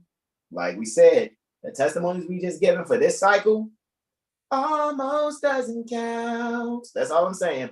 So with that being said, I am going to yield the floor. And guys, remember, go and get that first class, the Astrology 101 Workshop 2020. All righty. And guys, you want to be a part of the Prophet Noble Drali University, the first one, because we have 3 different presentations pertaining to Prophet Noble Drali University. However, the initial one, you guys already know, really when it comes to Prophet Noble Drali University overall, we really want to just give you access via your email. So that's why we do it for the first one. You just give your email and we'll just give you access to Prophet Noble Drali University because you're supposed to have it. It's your birthright. However, if you're not really sincerely being Moorish American within yourself, you're just going to have some cool things that you think you're going to, you know, sell as things. And I'm telling you, it's going to always work out in our favor in the long run because we're sincerely sharing via following instruction. All right. So you guys can be a part of that. And you see, we have multiple different workshops that we've gone over and that we've shared or whatever. You see what I'm saying?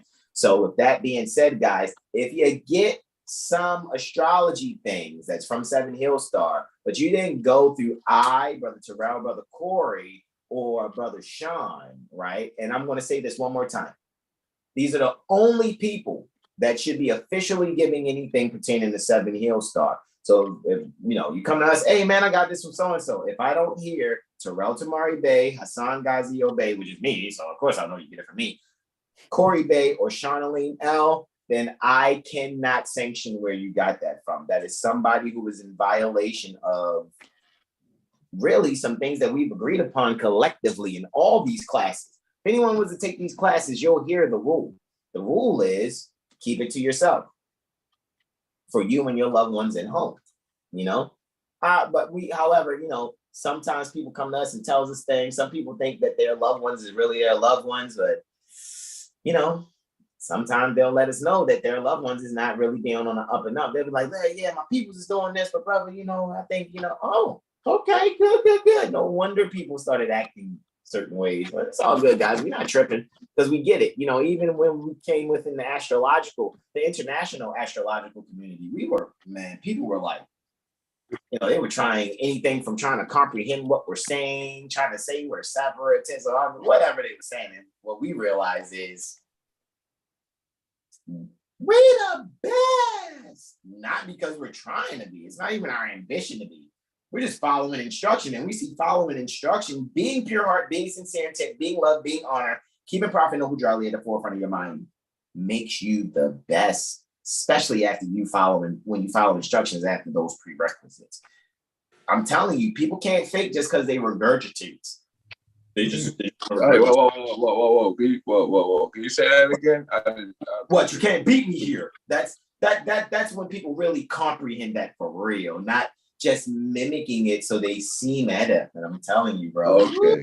Yeah. But the only adept puppets are Barack and Roy, Mudras Manny,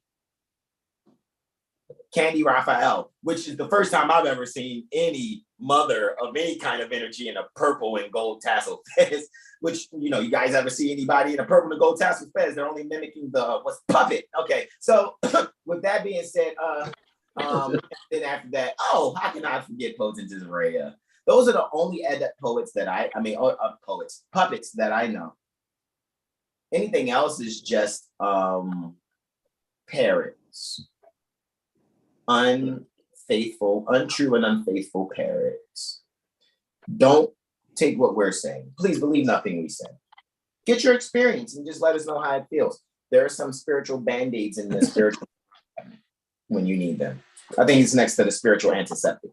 All right, so with that being said, any other questions, comments, and/or suggestions? Going once. Questions, comments, and/or suggestions. Be yourself. Be yourself. Fucking study and donate, right? So Yes. Hey. Oh, but That's a good I one. don't understand this concept of jurisprudence. Wah. It's because you haven't connected you to it yet. That's it. How do you see it in your mind? Is those that are belligerent trustees still having more power over you than you having power over you? Why are you so sinful? Why are you so withoutful? You're without full. You're full pertaining to without your own mind because you're too busy using statutes, codes, and policies to try. I hope you don't arrest me. Oh God. Okay. All right. Let's go over these concepts again. You know, it's one thing for me to comprehend it, and I'm just please don't make our charge difficult. In order to change people, you must change their literature. And you give them the literature, and it's like, there's the answer, and it's like, I don't get the answer. It's like, ugh. All right. I mean, did we not? Okay, like Brother Terrell said, just be yourself. Yes, that's it. That's it. Maybe yourself's not supposed to make it. Maybe yourself only supposed to be looking for Federal Reserve notes. Maybe you have some fucked up karma from a lifetime previously that you're gonna only be able to look at things from outside the gates. Like, dang, man, I remember in lifetimes past, if I'd have just followed instructions 1 or 2 lifetimes ago, I wouldn't be sitting here in turmoil like, damn, why do I get...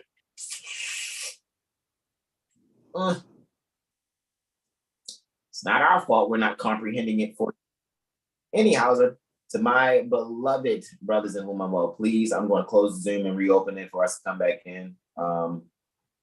Last any comments, questions, and no suggestions besides be yourself and donate. Nope. Like and be yourself One. done it twice. One time. 3 times. One time. 5 times. Right? Bing. Right?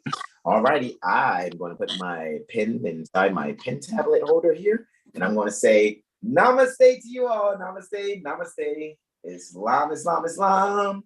Peace and love. Look how my thumb is all like,